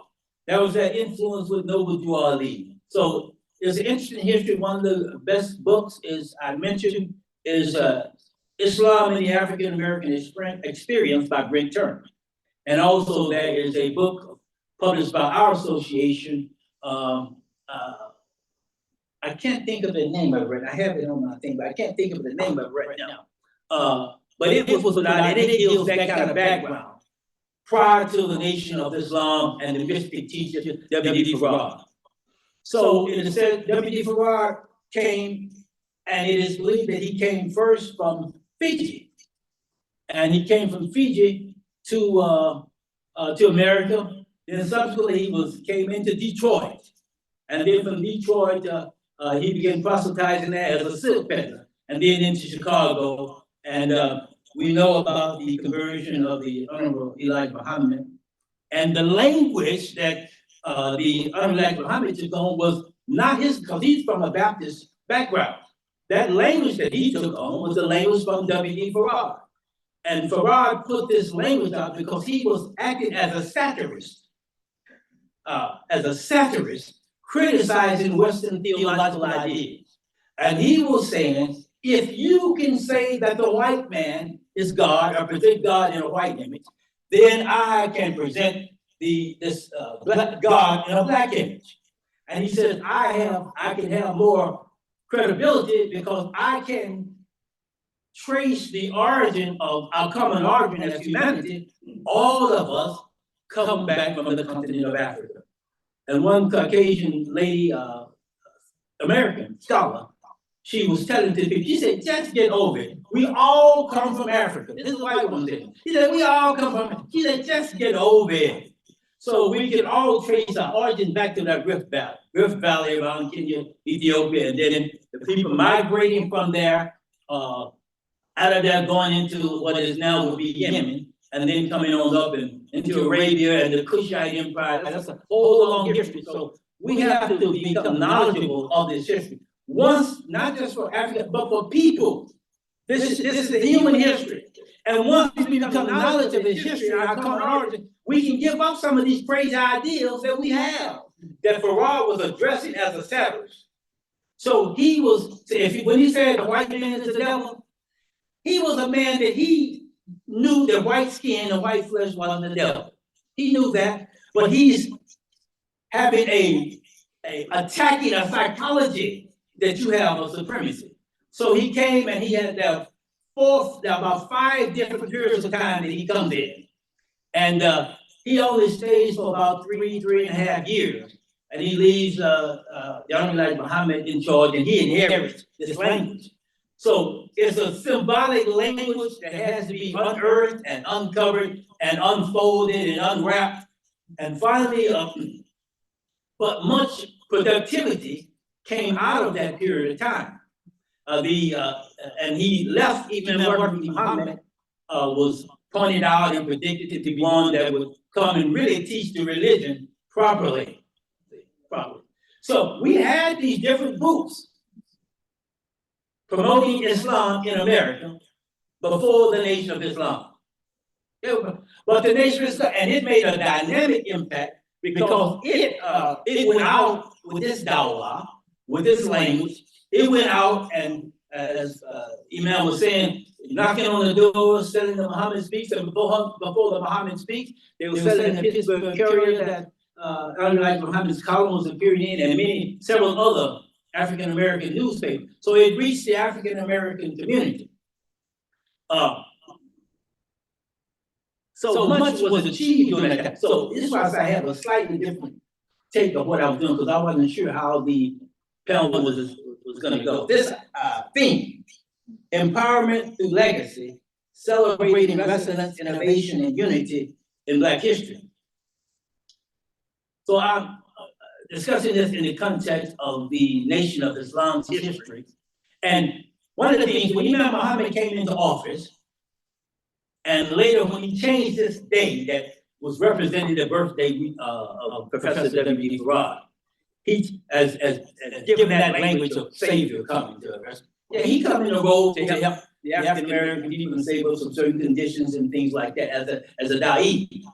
But when Imam came into office, he's changing this language to let us know that a Savior is not a God. And so other people, when Imam instituted the Savior's Day, they weren't comfortable, and even though they were supposed to be in this association, they weren't comfortable with that language because they're still looking at the idea of the worship of a man as a savior. Now, I have pointed out on a number of occasions that the Muslim community, I can't think of the brother's name, there's been a while back, maybe in the early 1900s or somewhere back in that time, that came out with the book Saviors of Islamic Spirit. And they list a lot of the people like Imam al-Ghazali, they list the Salahuddin, they list maybe even Handel and some others in that context. So they are demonstrating that a savior, as in our thinking, doesn't mean a God. That it's a human being that has been taken on a task to rescue people from a certain condition that they're in. So now, when we think about power, this theme, empowerment, power, Allah says in the Quran, La hawla illa billah. There is no power except with Allah. That God, the creator of every single thing, that is neither the male nor the female, that has neither progeny nor ancestry. When the brother talked about the big star that was found, that was so many billion, I don't know if it was light years away, but the enormity of this universe that we live in, and we've said before that our particular solar system has been said to be between 50 and 100,000 light years. And that this is calculating the distance that light travels in a year. And if it travels at 186,000 miles per second, and there are 60 seconds in a minute, and there are 60 minutes in an hour, and there are 24 hours in a day, and there's 365 and a quarter or so days in a year, then this will constitute one light year. And this would be how far light will travel in that year. Now, if just our solar system is 50,000 to 100,000 light years, it shows the enormity of our solar system. And that our solar system is just, not our solar system, our galaxy, the Milky Way. And our galaxy is only one of millions or billions of galaxies that are millions and billions of light years. So Farad was criticizing this idea in Western theology of seeing the creator, al-khaliqu kulli shay'in, the creator of every single thing, as being a man. he was pointing out, so now he's mocking, saying, if you can say that the creator of all, and he knew that of all of these things was a man, and was a Caucasian, or was a Jewish man. He said, how ridiculous is that? I can go and I'll talk about these ancient people, and it will make more sense to say that. And certainly he was saying that the newly converted people around 740, around the Caucasus Mountains, that converted to Judaism because they didn't want to be pulled by the Christian and the Muslims competing with each other for political and social hegemony. They converted to Judaism around about 700, they say AD, in this common era. So most of the Jewry that we have now is European Jewry, converted Jews, Ashkenazi Jews, or Khazars. And they have really no association that much with the historical Hebrew. And I was mentioning that Sister Aisha, and you should support this Muslim journal, I'm telling you. She mentioned when she went to, in regards to the situation we had, when she went to Palestine some years ago with Imam Mardi Muhammad, that they don't allow a DNA test. Because if you do a DNA test, the people that are there won't be connected historically with the land in modern day Israel. So you can't they don't allow no DNA test. Now there are Palestinians there that have documents and legal papers that connect them hundreds of years to that land. So this is why Farrar was coming, he was criticizing this, the presentation of Western religion and the idea of the tail wagging the dog, as he talked about Western power, particularly the United States and Europe, being controlled by European Jewry. This was his criticism. So power, talking about empowerment, and I hadn't planned, I'm not coming in any kind of keynote speaker. I was quite satisfied to just be sitting there listening. But in regards to this theme, power, the empowerment through legacy, power, they say, at least is what they taught us in school, is the ability to do work. Power means potential, it means capacity. And in that regard, as Imam brother was saying, that God says to Muhammad, and you're giving to him, and he sent it down during the night of power. This revelation, the final of the revelation that God sent, he sent revelations to to his prophets, and Muhammad was the last of these. He sent revelation, and these books are mentioned in the Quran. He sent the revelation to Jesus. Isa ibn Maryam, peace be upon him. He sent revelation to Musa. He sent revelation, and Abraham is credited with having received the Musaf. And also, not only that, but David, the son. Now, whether or not these revelations, these books are in the same situation that they were when they revealed, that's a whole nother matter, and that's a discussion. And many of the scholars of Christianity, they know that they haven't maintained what was revealed to them and how it was brought about into a single codex, the many papyri that was formulated and brought together with the not only the Council of Nicaea or the Council of Trent, many of these ecumenical councils. So most common people in the religion, whether they're Christian, I grew up Baptist. So most of them, they don't know anything about when Christian doctrine was formulated or dogma. They don't know anything about Council of Trent, Constantinople, Nicaea. They don't know anything about that. So Farrar is coming, he's challenging that by creating with his own scheme, a concept to challenge that idea. And but he knows that that's not a legitimate, long-lasting Quranic thing that can be sustained. It has to be temporary. So this is why he was pointing to that would be, name your son, Elijah.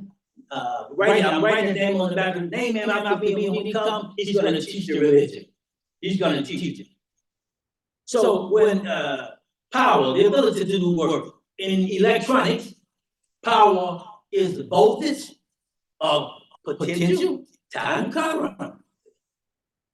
So Allah says he gives power to whom he pleases and he withholds it from whom he pleases.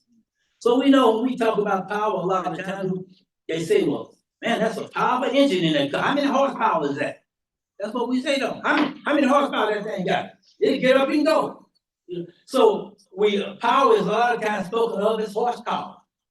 The only problem with that, with horsepower, is that if the horse doesn't have a rider over it to manage its range and control and use the power appropriately, then it inclines to a destructive and to a dominating type of behavior.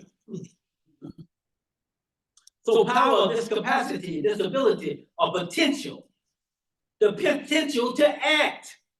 Power is the potential to act or to bring about engagement or action. So when you are empowered, if you are empowered, you have the ability to act in your best interest and in the interest for your benefit. And when potential expresses itself in action, then you have empowerment. So this has been the theme here, empowerment through legacy. So legacy is that which is transmitted from an ancestor or a predecessor to descendants by a bequest or will. So if someone passes or dies and they leave a document for you or will for you. But also there's the idea that legacy can be transmitted through from the will of mind and spirit. And the African-American, Jamaican, I believe, Marcus Garvey, in addressing the circumstances of people of African descent, he said, up you mighty nation, or up you mighty people, you can accomplish as you will. So will is desire, it is choice, it is intent, it is striving, it is sa'i, it's in exertion. Will is exertion. Allah says in I believe it's he says, ليس الإنسان إلا ما سعى وأن سعيه يرى. And man shall have nothing except that for which he strives. And then if he strives and puts his will in it, then it will manifest itself. So when I was thinking, I didn't know which way this direction this was going. I was thinking in terms of this legacy. African Americans, as humans, we have a great legacy. All the way as given symbolically from our father Adam. And Adam is more than just a biological construction. More appropriately, Adam is a mind and an intellect that God is wanting to create and put in the biology. And put in the biology that will be appropriate to manage, that will be appropriate as a Khalifa, that will be appropriate as one who can control the reins of the horse, so that the horse is not just running wild. So when you have power unchecked, unbridled power, see, unbridled power, you know, I've had horses, so I know a little bit about horses. So when you have, if you don't have the bridle, you don't have a halter or something on that horse, he's gonna run wild. But you have to have a manager, one that directs and controls. When they didn't have a bridle, they controlled by the mane. So we have had from Adam throughout human history, people who have come to represent and present to us the best of our human excellence. And those are, they have come in the spirit of Savior, in the spirit of, to save the human being from destructive and degrading behavior in their social orders. So we've had many of them, some prophets, some messengers, many just inspired people, many just people of conscience. So and I'm speaking particularly since this is African American History Month, this is why I'm addressing this. It's in a broader sense, but I'm addressing particularly this as regards to African American history. We've had people from, as Imam Muhammad Rahimahullah alayhi would say, saviors from the dynamic African American soul. And the reason why we have to say this so much and emphasize this is because in our presentation as a people and as a community, it has not been we've been undervalued, devalued, and the excellence hasn't been presented and we've been presented in a degraded manner. So this is why, if we had this story, if we had those stories, the real story, it wouldn't be necessary just to have Black history, because we'd have the history. If we had all of a history presented correctly, we wouldn't need to emphasize just African American history. And we know Dr. Carter G. Woodson, he was the founder of what was then called, in that language, Negro History Week, that evolved to Negro History Month, that now we call African American History Month. So it has become necessary. I understand the presentation of the Imam and others who have been emphasizing the contribution of Muslims to African American history and to American history. And as I pointed out with the Ta'aleem, we talked about our great ancestor, talking about his legacy, the legacy of Mansa Musa, who inherited his brother willed him the control of the empire. And this is about 1310. He goes to Mecca to make the Hajj in 1324, I believe, and he took from 50 to 75,000 people with him. And he, along the way, and that was more, the people they say that he took with him, it was certainly bigger than the town that I grew up in, Tyler, at the time. It was certainly, he took a whole city with him on Hajj and had so much gold, and it's said by the historian to have been the richest man in history. Not, what's the guy's name now, the big guy, man, with the money, Elon Musk. Elon Musk, yeah, not Musk, not the computer guy, not Gates, he said, to be the richest man was Mansa Musa. And his empire was larger than Napoleon's empire.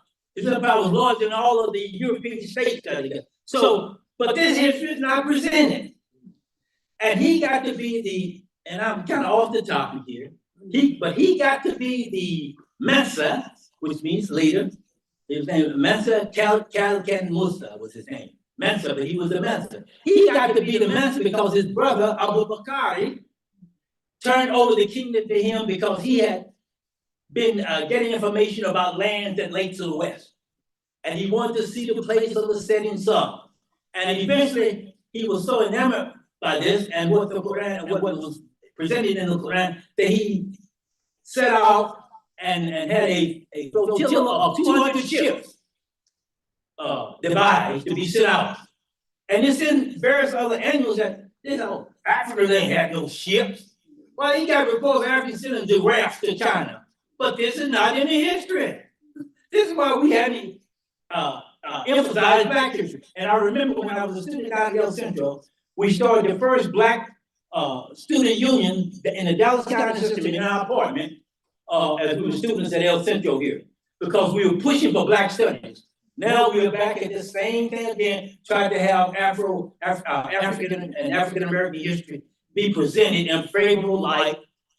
We're back at that again, especially with Florida and other things. And there's an article in this paper that addresses that, and it's February the 3rd to the 9th paper. But at any rate, when Abu Bakr sent out these 200 ships, and they got caught in the stream. There's a stream, an Atlantic stream in the ocean there, from West Africa to the New World, to the Caribbean area, to Brazil. And they got caught in that, and all of these 200 ships, they went there and only one came back. And when the one came back, and Abu Bakr said, what happened to the rest of the ship? He provided each of the 200 ships, they had a ship for supplies and materials to support them. When he came back with this one ship, it says that he's dedicated a certain area in that Senegambia region, inland now, so that he could devise a flotilla of 1,000 ships. Some say 2,000. I know this seems unbelievable because we haven't been given this. It's hidden. 1,000 ships.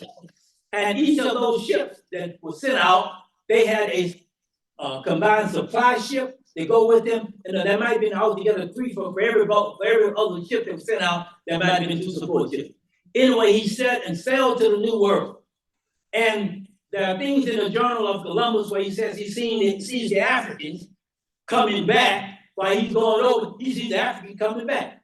And the German historian, Leo Werner, I believe his name, he does a lot of work even before Professor that did the book that came before Columbus, that I have.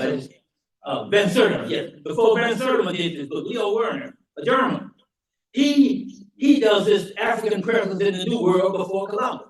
So they found along, I think, the coast of Brazil, I mentioned at the Talim, that they had found that along that Atlantic side, there were at least 200,000 Muslims along the coast of Brazil. And they traced them back to Abu Bakr because they had Mandinka script. And they found an entire Quran written in the Mandinka script in one of the codexes there. But this kind of stuff is not known. So this is why there's the emphasis now with the Black history. So we have a great ancestral legacy. And this is why we have to address this from the dynamic African-American soul. That's Frederick Douglass, Harriet Tubman, Sojourner Truth, Ida B. Wells, W.B. Du Bois, Marcus Garvey, Booker T. Washington, Dr. Carver, Elijah Muhammad. And Elijah Muhammad, he used this language that he inherited from Farrar, but he knew that there were white Turkish Muslims, and he had a relationship with him. And Al-Hajj Malik Shabazz knew that there were white Muslims before he went to Mecca, because the only like Muhammad had him doing certain things. So of course he said, well, we are a baby nation. He knew that this theology that was being taught, it couldn't last. And as he had his son and others learning the Quran, that it wasn't consistent with the Quran. He knew that a change had to come, a transformation had to come. But he is often overlooked. When they talk about African American, they'll mention Malcolm, Al-Hajj Malik Shabazz. May Allah forgive him his sin and grant him paradise. What they failed to mention is that Malcolm was the spokesman for the Nation of Islam up to 1964. And only after 1964, maybe a year or 2 or 3 months, because he's assassinated in February of this month of 1965. So he only had a year of not being in the nation, and he was driven out of the Nation of Islam for no choice. Yeah, that about the wives and the secretary, but by jealousy from the old priest class, from the priest class that was in there. He was driven out by that. And I have a sister, there's one of the grand nieces. She was there at serving the ministers. They used to call them back in at the table. When the Honorable Elijah Muhammad told people, say, get word to Malcolm, tell him to search his people. He didn't order Malcolm killed. He loved Malcolm, even after Malcolm, and Malcolm was dismissed because of what the statements that had been made about President John Kennedy, because he didn't want the wrath of the country coming down on his organization. So, but it was only a year and a half, so they will mention Malcolm. They'll mention Malcolm, but they are scared to mention Elijah Muhammad, because he said the white man was the devil in that language. But you know, what was the slave Judah? She told, I forget who it was she was speaking, I think of the congressional thing. She told said, you look like God in the face, but you act like the devil in your heart. And the reason that she said that is because of this image of a white image of God. So we as people, we have to grow out this. So Imam Muhammad, when he came in, he with Imam Qasim here in Dallas, they started this movement called CRAVE, Committee for the Removal of all racial images that attempt to portray the divine. So they took, many of them took this image that Michelangelo painted out of that church, and some colored it up, some changed their hair color, some put up a black image or whatever. But that was this movement said, look, we have to get imagery. And they went to Exodus, I can't think what it was, say, don't make any graven images. What was that? Exodus 25. 25. Yeah, don't make any graven images. So that was part of that movement. So this is part of the legacy with Imam Muhammad, bringing us into Al-Islam properly. So we've had Muhammad Ali and Fannie Hamer and Medgar Evers and the Freedom Riders and Nat Turner and Denmark Bees and Toussaint Louverture, Dessalines, the lunch counter sit-ins, the Deacons of Defense, even the Black. So all of these things they come into context and provide us with a great legacy. And as we look, I'm gonna do a little brief time thing. So I don't go up here. So in 1892, Homer Plessy, who was himself 7/8 white, he only had 1/8 African American ancestry in him. He was 7/8 white. Now, and so this wouldn't be, I don't know what it's all about, wouldn't be that common, because I know my great grandmother, she brought up as a slave and a slave master. That's my grandfather's mother. So this is not that uncommon a thing back that time, plus the Indian ancestry, that mixture of people mixing together. And certainly on back in the history. So this is why we've had many of our Caucasian brothers and sisters. They go back and had Dr. Gates do a DNA. Oh, and look, find out that they got black family members over there when they trace that ancestry back. They were surprised. But this, we all have that common ancestry, and certainly on back in the history. So Plessy, Homer Plessy, he was challenging the separate but equal doctrine about riding on the railroad train. So he had to give up. This is before Rosa Parks. They said he had to give up his seat and else move back to that color. But we used to be colored folk too now. Yeah, we've been Negroes, we've been colored folk. Later on, I think later we got to be Afro-Americans. Imam Muhammad, and most people don't know this, as far as I am knowledgeable of, he is the one that really brought forth the term African American. And then Reverend Jesse Jackson picked it up, and it became popularized because they had the audience. But he's the one that brought that term out. So Plessy, it eventually wound up at the Supreme Court in 1896, and the judge at that Supreme Court was Ferguson, and he ruled that there was no violation of constitutional law of the Constitution as long as there were separate and equal facilities. So probably in my time, I'm probably one of the last to come up in the time period of before public accommodations law was passed. And, we had, the white water fountain, the colored water fountain. And we had, when you used to go, if you went to the bus station, I know in Thailand, I think we had Continental Trailways there. And they had a little place over here for you to stand and one over there. So when you went to the lunch counters and went to the Crescent downtown, you could be served there, but you have to step to the end of the counter and wait till they serve the other folk, and then they would serve you. And so this is the kind of situation that we were dealing with. And so after 1896, we see the rise of development of certain groups of Black nationalists and others. Then we see the civil rights movement begin to take form. Now, the Nation of Islam has already come in that time frame of the 1930s, and it had some success. In converting African Americans. It had more success when Al-Haj Malik Shabazz, his family came into the community in the 50s, I believe. Came into the community. He was a dynamic spokesperson, and he was able to bring a whole lot of people into the Nation of Islam. So all this is in context. So this is in the mid-50s, and so now here's 1955. We got the Montgomery boycott. Then in 1956, we have, this has happened with Rosa Parks, and this is her having to give up her seat. Then in the 1960s, we have the Greensboro sit-in. And since I mentioned Greensboro, there's an article in here about a local family here that I think is called Cousins Competing Against Each Other at the Sugar Bowl or something. And then most of it is about the Muhammad family in the South. Muslim cousins face off in all state championship. So they got AJ Green and Kyrie Muhammad and Elijah Muhammad too, and they got Nisa Muhammad. So most of these people, many of them, if not all of them, they're out of the South. So this article, a lengthy article too, was written by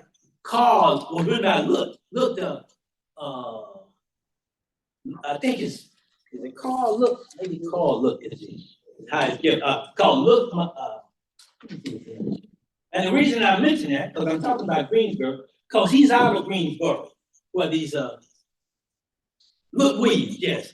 And I believe his first name is Carl. And when I saw the name, I said, Look Williams, for lot, look for lot. And I said, this seems like my Hodge buddy, Carl Look Williams, that I went on Hodge with in 2018, because he was a sports writer, and he is also in Greensboro, where now Dr. Nuruddin is. So I'm gonna call him today and say, hey man, I saw your article there, you had a lengthy article. But anyway, so we had the Greensboro sit-ins. So in the 60s.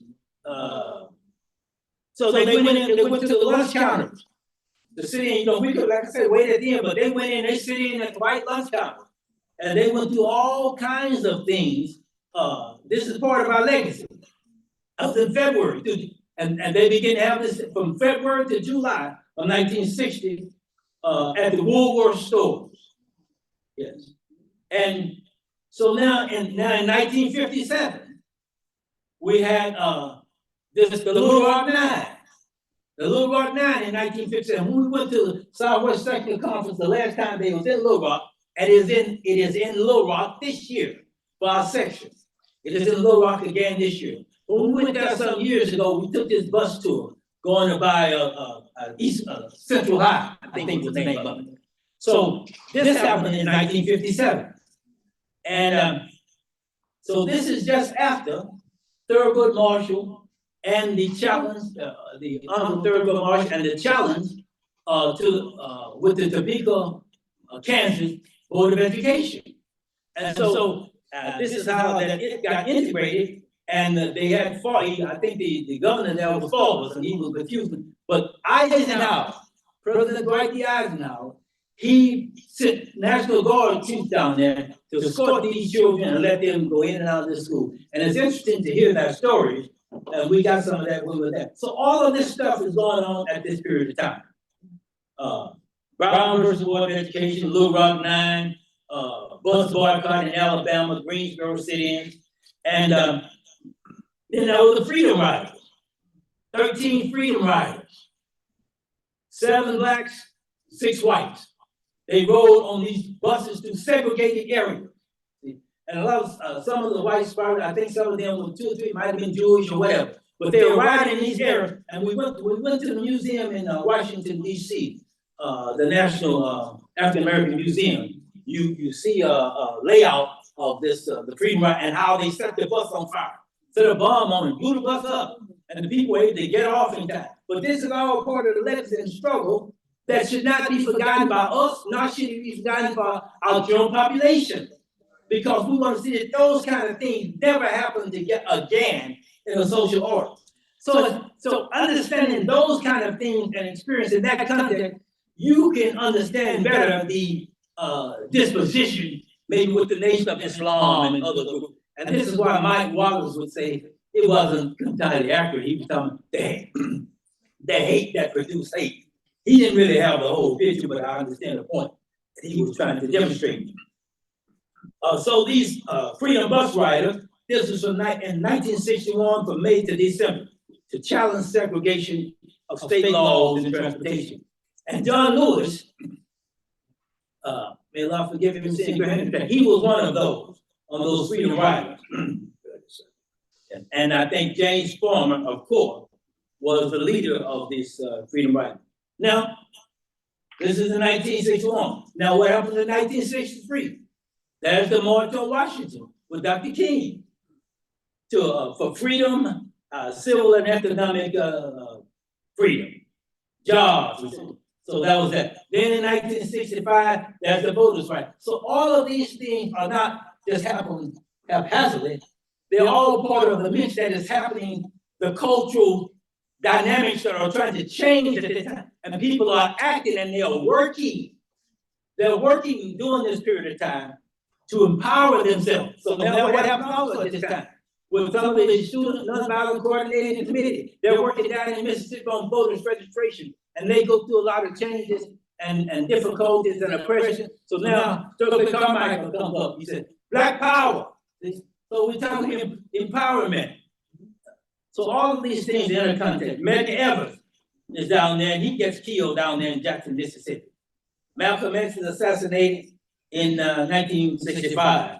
Now, Emmett Till was back in 1955. So you see all this going on in that period of time. So we have to be conscious and aware of these things, and we have to realize that we are still, as an ethnic, as a racial, ethnic group, racial group, and as a human community, we are still struggling for justice and equality and establishment.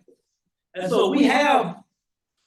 I'm not, I'm not thinking that all of us are going to think exactly alike.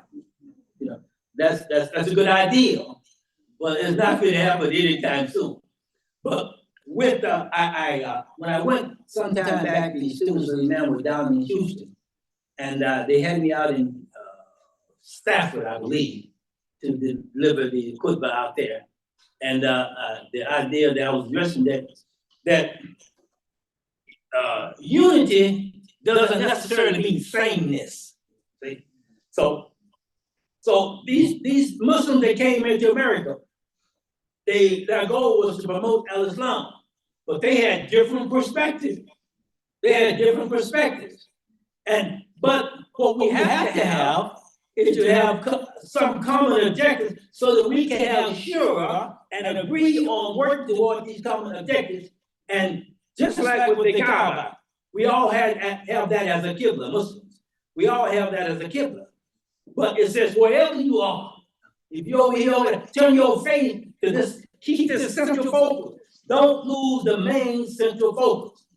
So I don't have a lot of problem with people that they don't accept me, Imam W.D. Muhammad. I'm talking about Muslims now, I'm not just talking about. We have to have, not just with Muslims, but we have to have sure, African Americans and other people, but we have to have sure where you don't have to be a Muslim for me to work with you.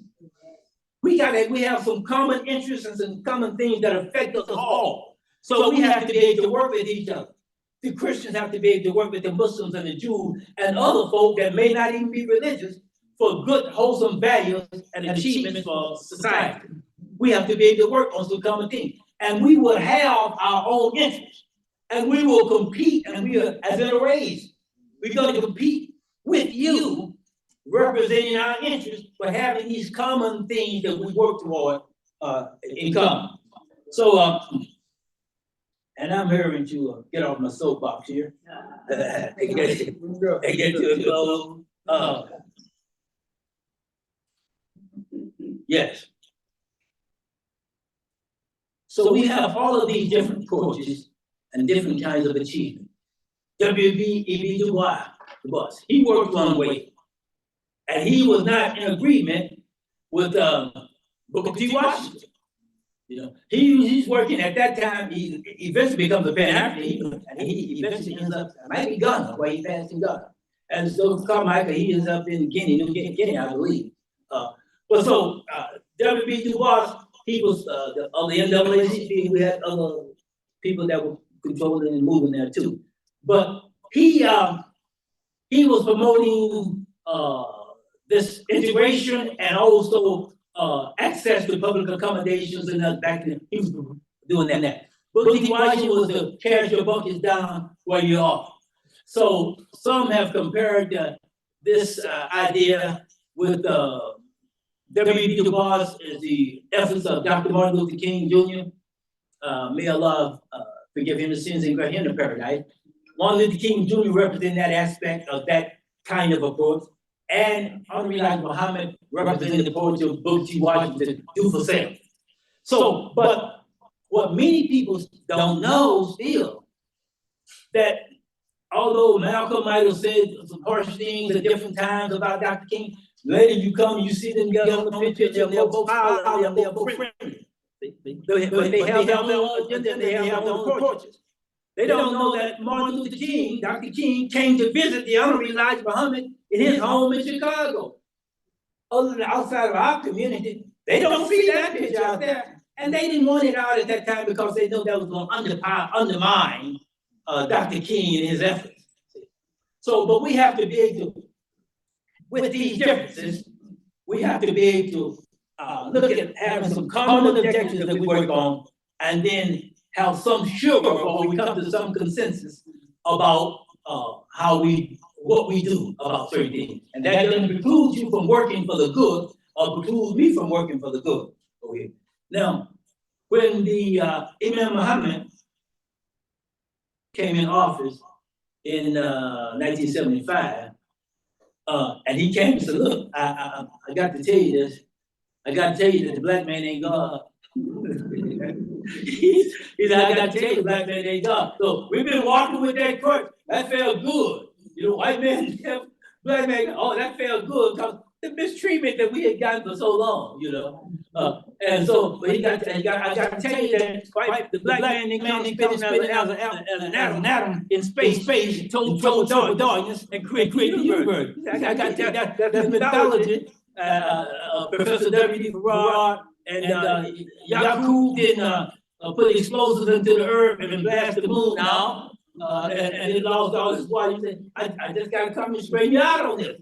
And so he began to give us the idea, began to bring us really into religion proper. And the Honorable Elijah Muhammad knew that this was going to happen. And he didn't stop him from studying the Quran, gave him teachers so that he could learn the Arabic. So a lot of times he said he would ask him about it. He said, Dad, I got to tell you, it's not saying. It's not saying what you said over here. This is not what I'm saying in the Quran. It's not saying that.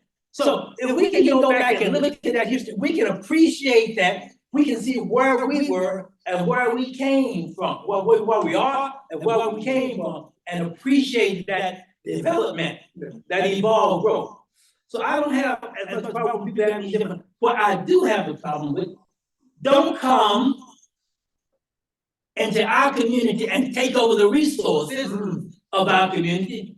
Don't come and inherit us against our will.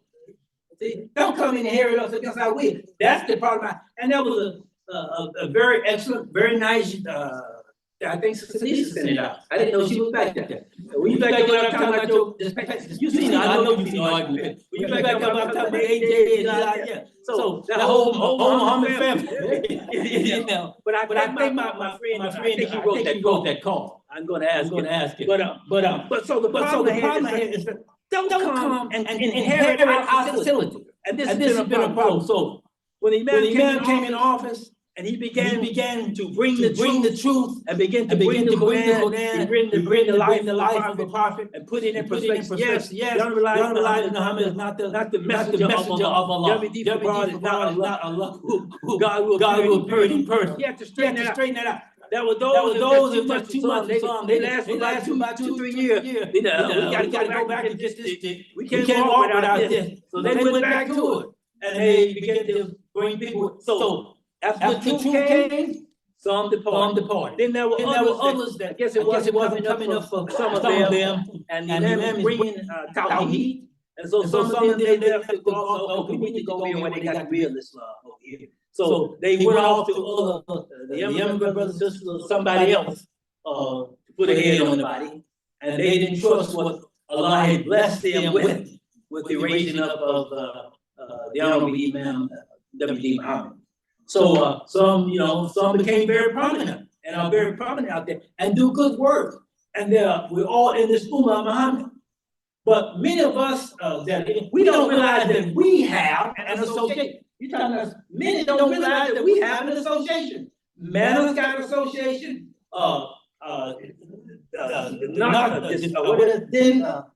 Collin County, they have association. We have an association. And I'm not going to be disconnected from that.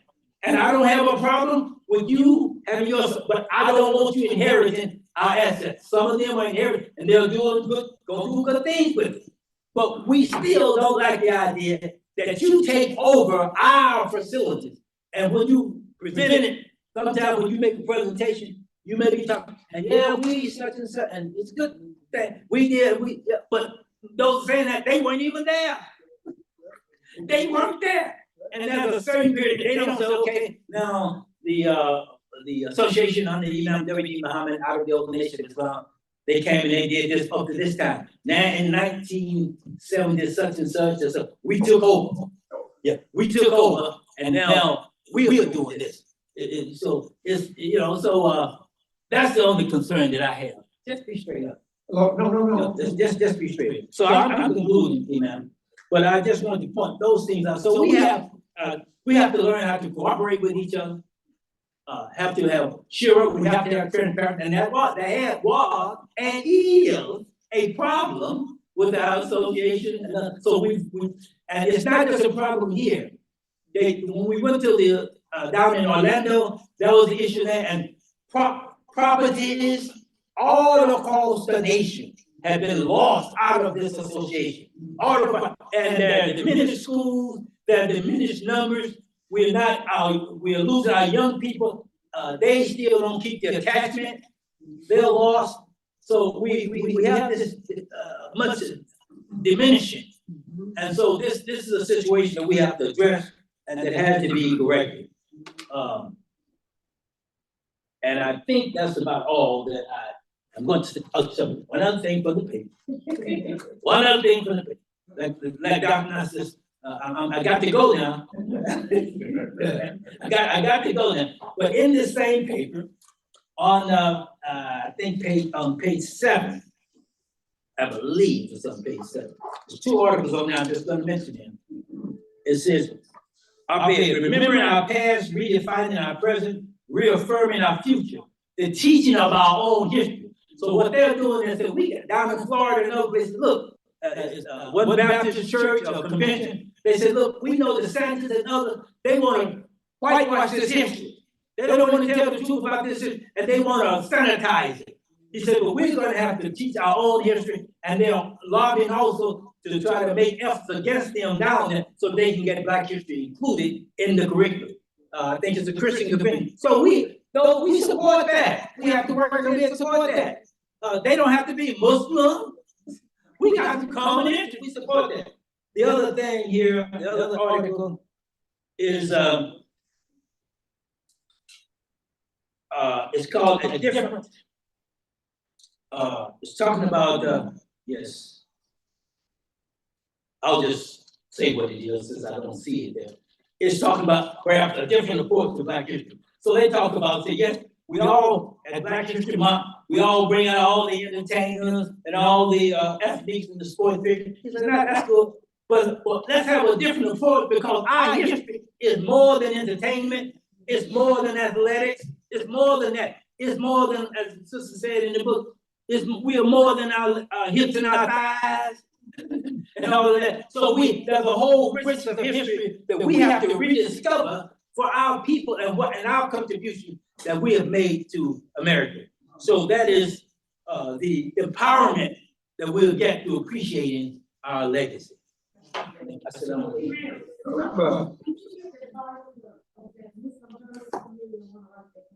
This is volume 48, number 26, February the 3rd through the 9th.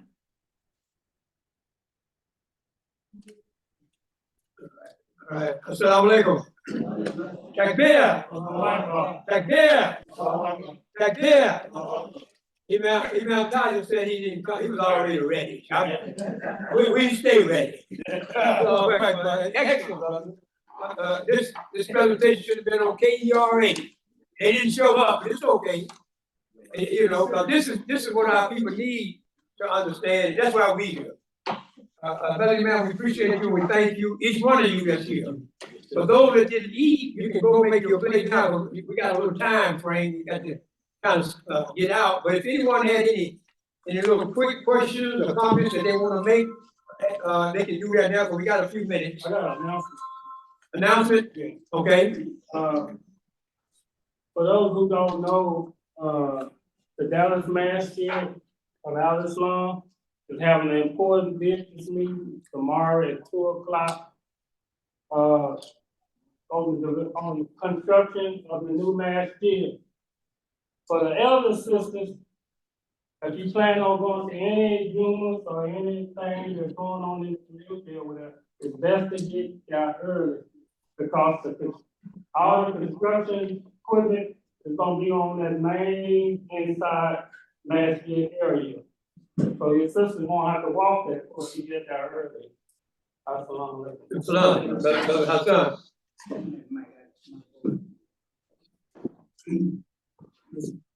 Yeah, we'll try to do brief, we got, you know, we don't wanna stretch it, we got to clean up, yes, sir. I wanna, make a comment on, specifically what he was saying earlier about, our community. And, where we got to go from here, and also respect what you have, that kind of stuff.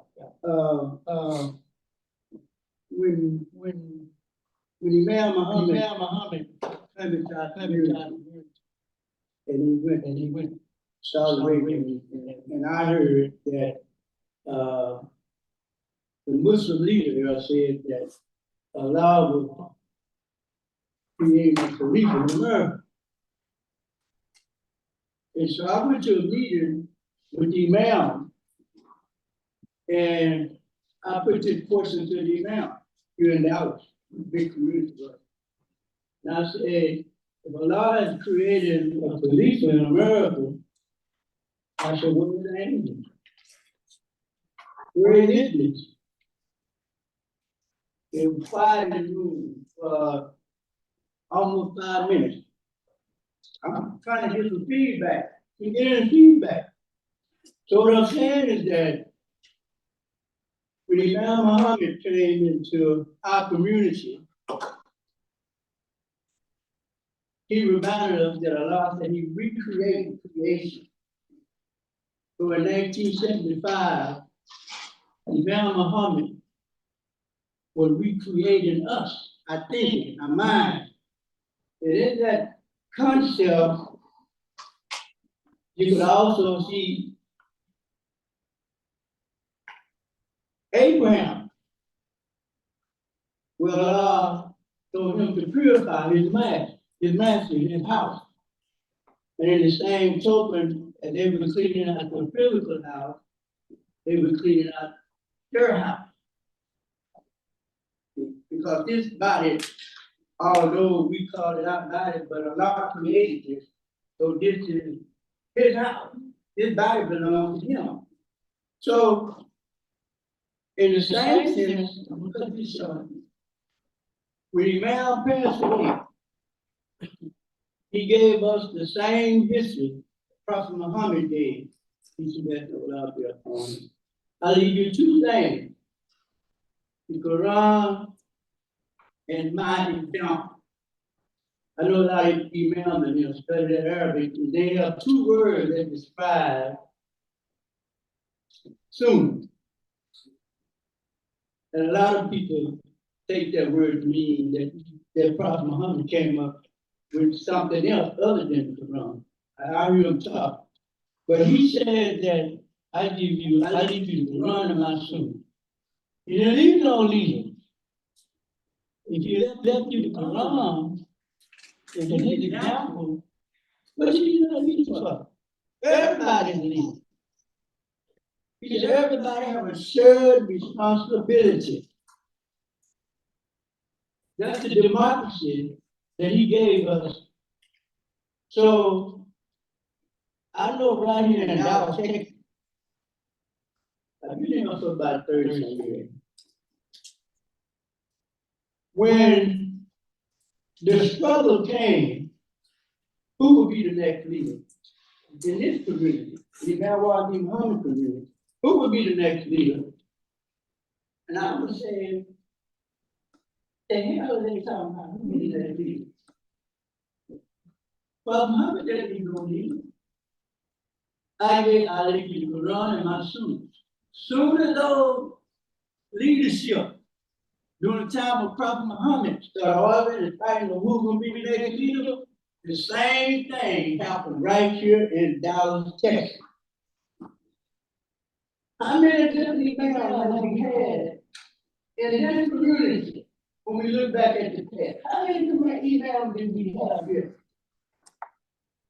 Physically, they were not killed. Mentally and spiritually, they were killed. Dead. And right today, we are still under the umbrella of this foolishness. Because we left what was left us. That's what I'm.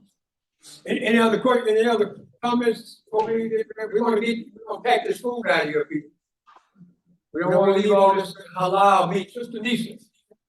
Why do you come out halal on the food out by the factory? Can she get a mic? Can somebody get her a mic back there? You know? We got one. I have a problem, now it's a problem. But my understanding is he said, we don't need a leader. If you look at Stockton, what was he? He wasn't a leader. You have got to have somebody who knows more than you, with divine ready, that can lead a community. Or it's just gonna take your house over you. You have everybody in that house. A mom, a dad, and children. Who is the leader in the household? Who is going to teach the children right from wrong?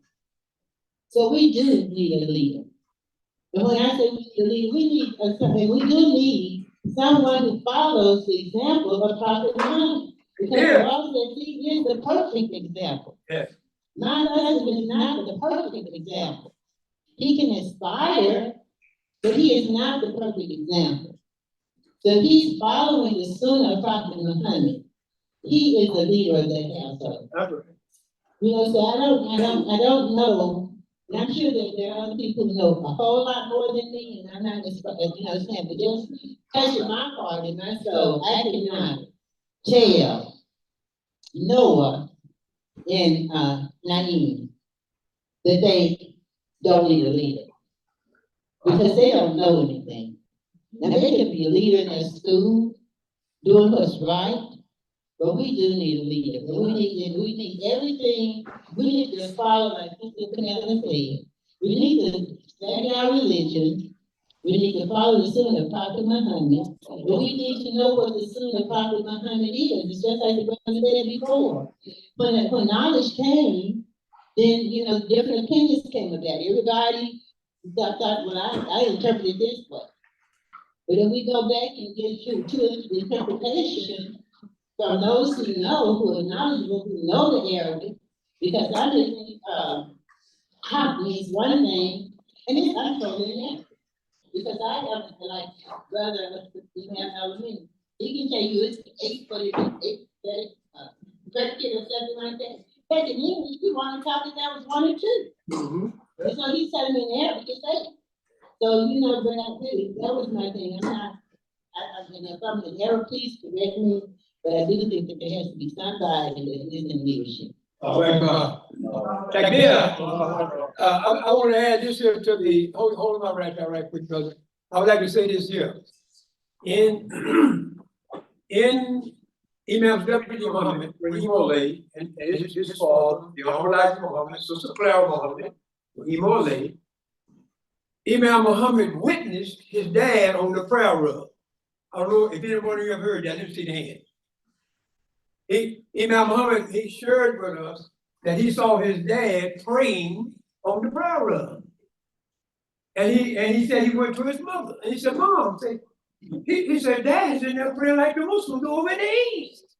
And Sister Clara Muhammad said, I know. Attack me, Allah Akbar. See, we need to know this. Our children need to know this. But he couldn't come out as the doctor. This is the doctor. Y'all might not say he's a doctor. I don't want to hear that, doctor. No, don't put that down. I know. This is a doctor. But if we don't give him his value, if we don't respect him, who else will? That's what we don't do. We don't want to respect each other. We don't want to value. We don't want to see the value in each other. But Malik al-Hajj Shabbat, Rahimahullah, the man knew that Allah was God before he went to Hajj. We can prove that. So all this is beautiful, and so that increases our spirit. So what we are doing here, while we're here, there's a lot of brothers and sisters that they had to work, they got businesses, we understand. But if you didn't have nothing else to do, you're supposed to be here. You know, the nation is going to sell tickets for the last 4 months. For tomorrow. Huh? They've been selling tickets. And all they're gonna do is teach falsehood, that God appeared in the person of a man, I'm talking about. Huh? I met Farad Muhammad. Allahu Akbar. Allah bless me. I don't know how I did it. Allah had it in his heart. But I met Professor Dr. Farad Muhammad in California. Oakland, California, Los Angeles, California. That's where I met him at. He was a human being. Huh? He was a human being, and he was praying 5 times a day. When he left this earth, Allah blessed him, he was praying 5 times a day. Allahu Akbar. Huh? We need to know this, Brother Imam. We need to know this. Now, and our leader he taught us this, right? Imam Muhammad, he shared that with us. But the only, including, that brother back there want to say something. The only Elijah Muhammad, he could not tell us that right away. During that time, he couldn't tell us that he was praying 5 times a day. Huh? He couldn't tell us that. It hurt him in 1975 when Imam Muhammad told us you changed it. It hurt a lot of brothers because they cut their bread. They cut their lifestyle. You know, it was people living off the NOI. They were living off the poor dude. Huh? So when he comes serving that, there's a lot of people hate him even today. So dear brother, back to you had a question or comment.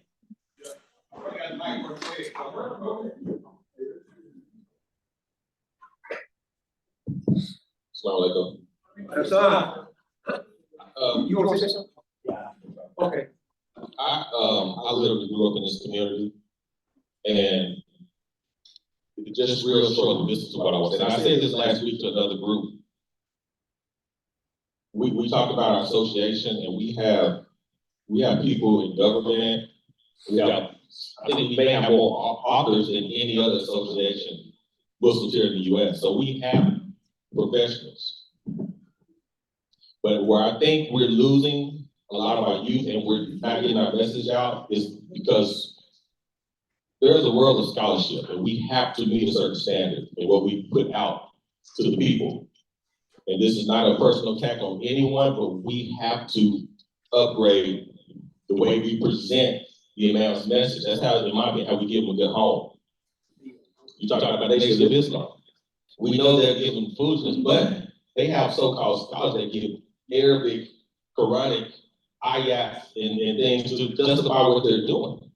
So in my opinion, we really need people. It could be one in each major city, but in the major cities, we have to have pillars of people that can present the Imam's message in a scholarly way with books. It can't be, I have peers that didn't come from this community, and they see some of our books, and they're like, nigga, just copy and paste. Where are the footnotes? Where is the scholarship in what we're presenting? So that's my soapbox right now. I'm coming everywhere I go to our people. I'm saying we have to identify those that can help us present this message in a good way. That's what I want to add. Thank you. Thank you. Now, let me say this here, brother. We have transcripts. We have material.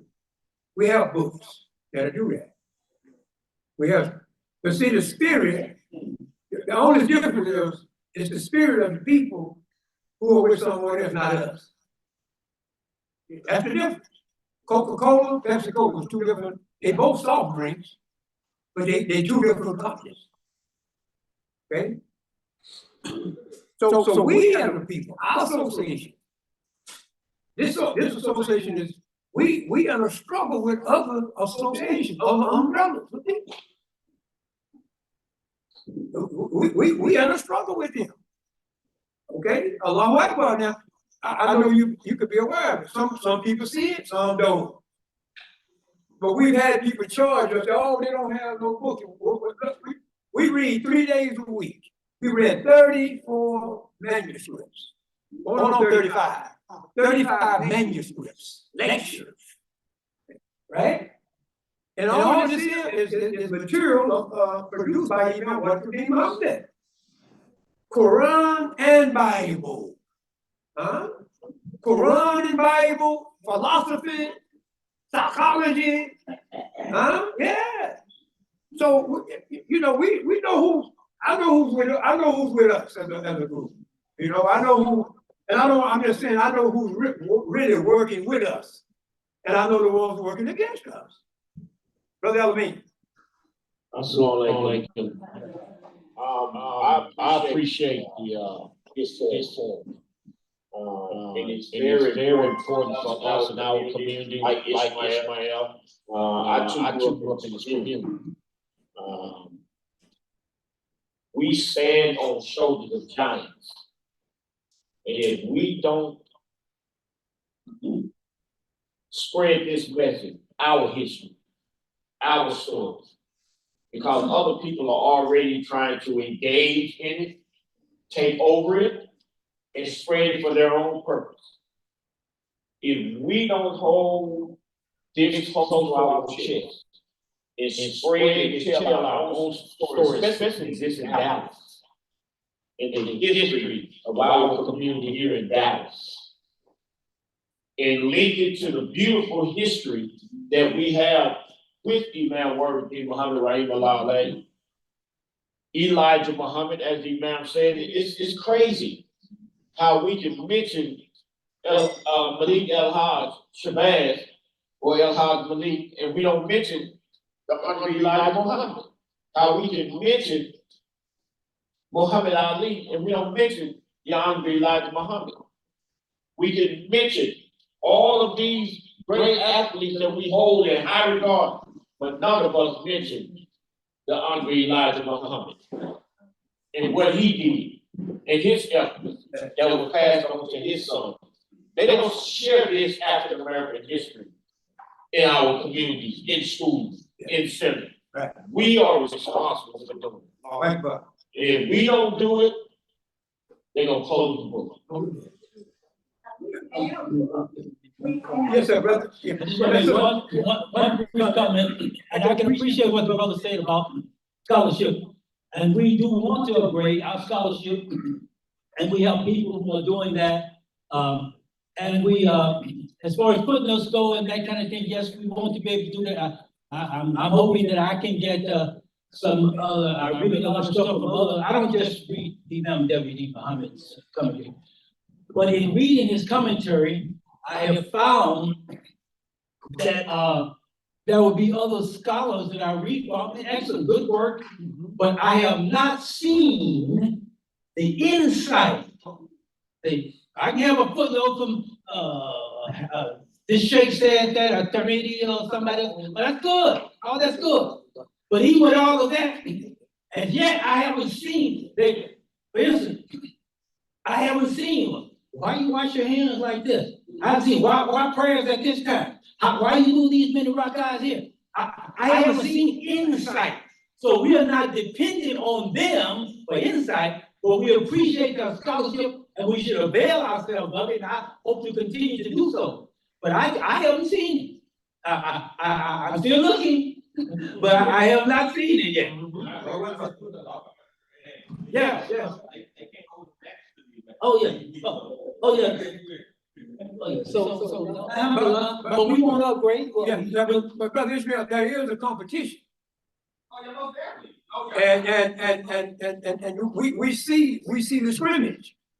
So don't let's be aware of the scrimmage. Huh? Allahu Akbar. See, so Allah said, go in a race to all that's tired. Go in a race to all that's tired. That's good. I can raise these man, Dr. Salahuddin. I ain't gonna trip it. He don't want me to call him a doctor. But look at scholarly, Quranic academia, scholarly, it'll fitrus, it'll Jumas. Where did he go? Hey, check that up. So I would be cheated if I wouldn't give him his accolade. Brother Collick back there, our brother Collick, I would cheat that brother. He's a businessman. I would cheat him if I wouldn't give him his due. And we go back and forth when we on we go 3 days a week. It's a team. It's like a think tank. And we reading literature, we talking about the Quran, we talking about the Bible, we talking about economics, and we're trying to produce from amongst ourselves, somebody to represent us. Huh? Councilman Lincoln, let me say this. And Imam Talib referenced this in his presentation. We, in Orlando, Florida, we've come together as some great minds within our community. Some of our primary imams from around the country and others who work within our organization at different levels, and those that are coming up that are learning the language of Imam WD Muhammad and being trained to be imams, we're there. And some of them were good friends of mine, close friends of mine. They were there. We don't have two things primarily right now that are flourishing within our community. And one of those things is an acknowledgement of the leadership that we actually have. There's so much elbowing and jostling for who should be here and who should be doing that and who should be over this and all that. Instead of us coming together with great transparency again and clarity of what our direction is in determining those individuals that are there in place right now and those that are being trained to come up is who is the best to lead us in the direction we need to go. Short term, long term. You know, when you set up a corporation and you have board of directors, those directorships are staggered in years. You may have somebody serving 1 year, somebody serving 3, somebody serving 5. It doesn't, water don't stay stagnant. Water moves, right? New ideas, fresh energy coming in. When I was talking earlier about structure and the things that we need in our community, these dynamics that are taught in the Quran, we need to put those in our community. Yeah. Right? There's got to be this constant training, this constant turnover, this constant new idea, this constant challenging of where we are to get us to the next level. Where we're taking the best thereof. We got all these ideas, we got all this energy, we're moving in this direction. Some of the decisions we're making are fantastic, and some of the decisions we making need to be put off on the wayside. And bring some new stuff in. That's one thing, right? We have that structure of leadership and we need to get behind it and participate in it. Right? Second thing, you want scholarship? You want scholarship that's respected? Start some schools, right? Make sure that what you're teaching in those schools whether it's from a religious perspective, science, math, all of these things are top level. And like the brother was saying about footnoting and all these stuff, backing up everything that you say, find reference for all of this that goes in. When we take these books that we're reading, we will make them textbooks. The glossary and all that stuff is just as thick as the stuff you read, right? It's total, it's complete. And we want to do that in every aspect of everything that we touch in this life as we start bringing up these youngsters. When they go out on the world stage to represent themselves in our community, they have to be untouchable. They can't be shook. You can't throw a question at them that they can't answer. They can't back up with research and things like that. This is where we need to go. Let me say this about Brother Edward, Brother Collins. This brother has been working for the last 4 years on our credit union. A Muslim credit union, right? Correct? We started it. Allahu Akbar. I'm just saying, I'm talking about nationwide credit union. Huh? And we haven't gave up on it yet. Still sitting on it.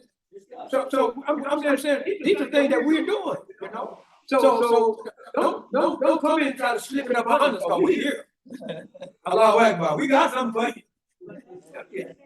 Huh? That's what I'm saying all the time. We just keep moving like Yeah. we move. Yeah. What you doing on Facebook? Allahu Akbar. Yeah. Yeah. What you doing? We're not sitting there. You see how a lot of all the upstairs. Yeah. And no, hey, just be grateful and move with what you got. I mean, yeah, thank you. Just be sincere. Yeah, all right, Bob. That's all right. Yeah. We got it. I'm Allahu Akbar. Brother Hassan, we give you one more time, brother, and cut it short, brother, because you got long wind. Keep coming, long wind. Our mother's a school teacher. North about Ramadan. We are going through every idea of science in the Quran. Our children should at least, I'm talking about the parents, now I'm gonna get on us after a while, but our children should at least learn some field of science from the Quran to the month of Ramadan. They ain't gonna learn it all, but they'll start something. And if they do it right, they're gonna end up somewhere in life. They're gonna be a teacher, they're gonna be a doctor, they're gonna be a president, they're gonna be something. Because all of that science is right there in the Quran. Allahu Akbar. Brother Hassan, our time is short. Time is up. You people, and for you people, for those that's here, we read 3 days a week. And you're welcome to your children, you as a parent.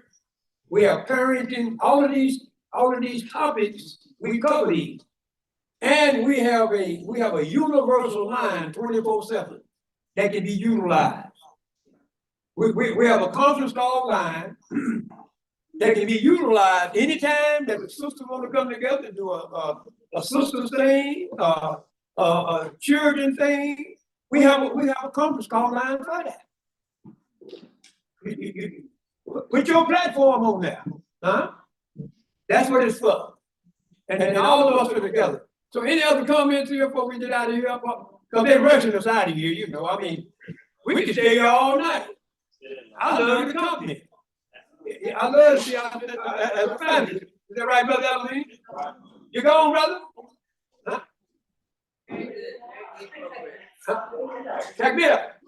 Okay, we're gonna close out. Sister Muhammad, yes, you got it. Okay. أعوذ بالله من الشيطان الرجيم بسم الله الرحمن الرحيم ربنا آتنا في الدنيا حسنة وفي الآخرة حسنة وقنا عذاب النار. Oh Lord, grant us good in this life and good in the next life. Save us and defend us from the torment and the anger of the fire. Ameen. Takbir! Takbir! Takbir! Allahu Akbar. And we coming back again for Juneteenth. Dr. Salahuddin, we'll be doing the Juneteenth. Most likely we did one Juneteenth last year, so if we don't find any other venue, we'll come back here for our Juneteenth. Salaam alaikum wa rahmatullah. Well, thank all the brothers and sisters for participating, Brother Muhammad. Thank you, brother. Huh?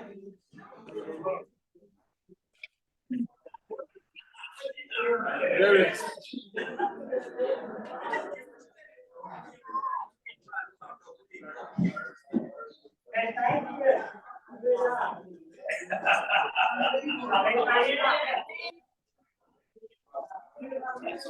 Why you talking about like that? Okay. Oh, I sure appreciate it. What's up? What's up?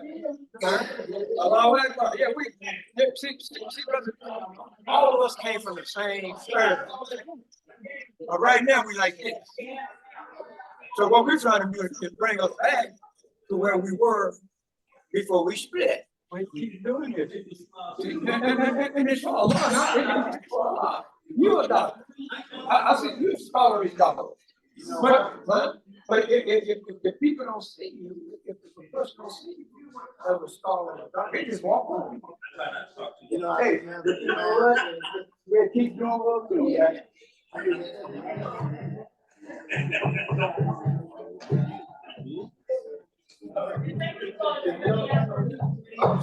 You are a leader. But you gotta lead the appreciate it. Take a plate. Okay. So Joey, man. Thank you. Don't give up. So Sister Mommy, you know, that's what we're gonna go through a lot of trials. Tell a lot. Hey, hey, thank you, though. Allahu Akbar.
This brother Willis right here, right?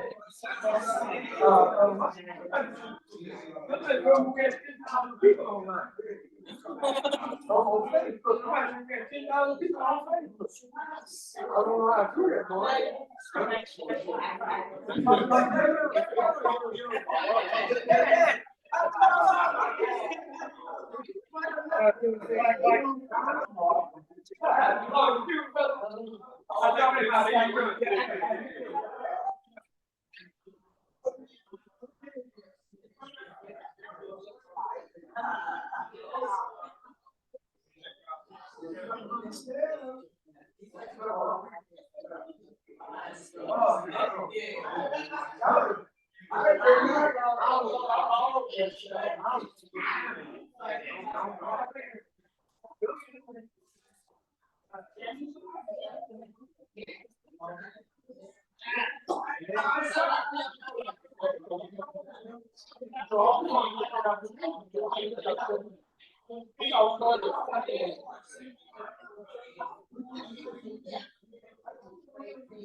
Thank you, sir. Appreciate you. Yeah, everything work out? Yes, sir. Yeah, we got you. Okay. Yeah. Take it over to HPD and everything. That's those are my boss, not me. Oh, okay. Okay. We're gonna wish you.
Okay, thank you, sir. Did it work pretty good? Yeah, we used that a lot in the meeting, so. Wow, my first time meeting you. I've been knowing Okay. My name is Muhammad. All right, nice to meet you too. Always good to put the voice and face and everything together. I learned a lot from you. Well, I hope so. I mean, this is friendly minds, right? Because we all come with something. A lot of us all with something unique. See, I like this spirit. Now we're trying to go higher with. I hope so. I hope it's you that way. I really do. That's my intent. Yeah, that's what I received. Right. Nice to meet you too.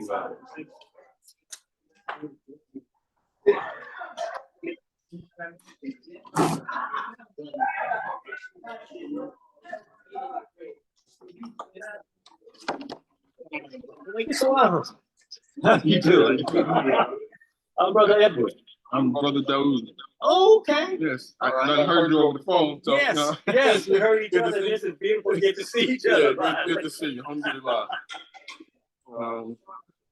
Beautiful, I'm glad to be, part of it. You said the line that I was telling the man before he left.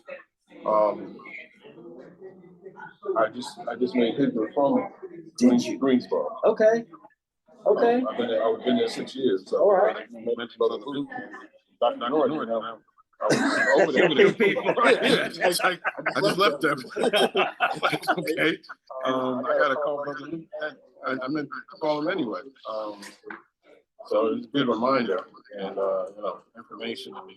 And I personally, I had a kind of a pet project of working on the history because I'm originally from New York. Okay. So I've had the history of the whole community, yes, everything. And I was teaching, and maybe in the future I can include the information I had. Okay. I used to teach a course on a tape that man was a part of called 8 Centuries of Islam in America. Now, was this like in the university setting? No, it was. I had a videotape Okay. that I received by a lot of nurses. Okay. And the information on that tape was so powerful. And I forgot it was like 4 or 5 years ago. I found out that the man was aware of the information on it because he was included. And I don't know why, it was mentioned, I believe, in one of the Muslim journals. Okay. But like I said, it was like pocketed. The information wasn't as spread out as much as it should have with the significance of the information that was on it. Okay. Because what we're talking about today,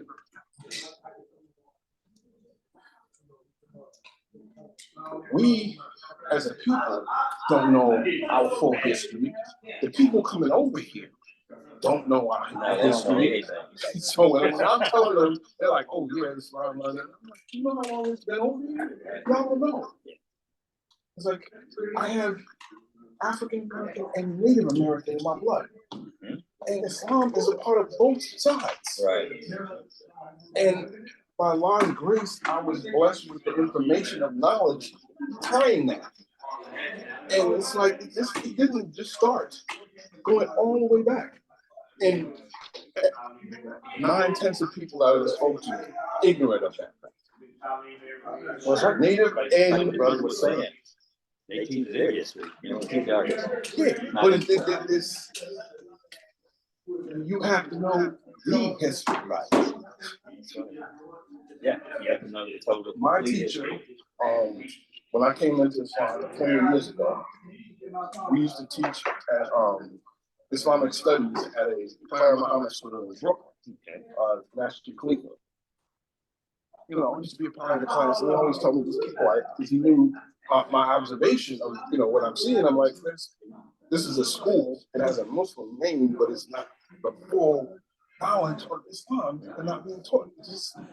They're taught the regular subjects with a little Islamic flavor for like the science class, the history class. Should have the full history and science from Islamic, because we were the kids going back. Yeah. So it's like, how are the kids not knowing it? Yeah, you don't even find that information in like an SAT or exam or anything. I'll question you about it. Those are the great universities of the world, all that thought. Right. Yes. Right. Exactly. Mentioning Columbus. Yes. The charts that he was using He came from used the map that he had to travel inland. Yes. That's right. Exactly. Yes, brother. You ready? Brother. All right. All right. We're gonna talk, man. Also, Yes. I'm not sure who is charging. I bet I know whose it is, and he will be back in a second. And I'll be out of here shortly. I know.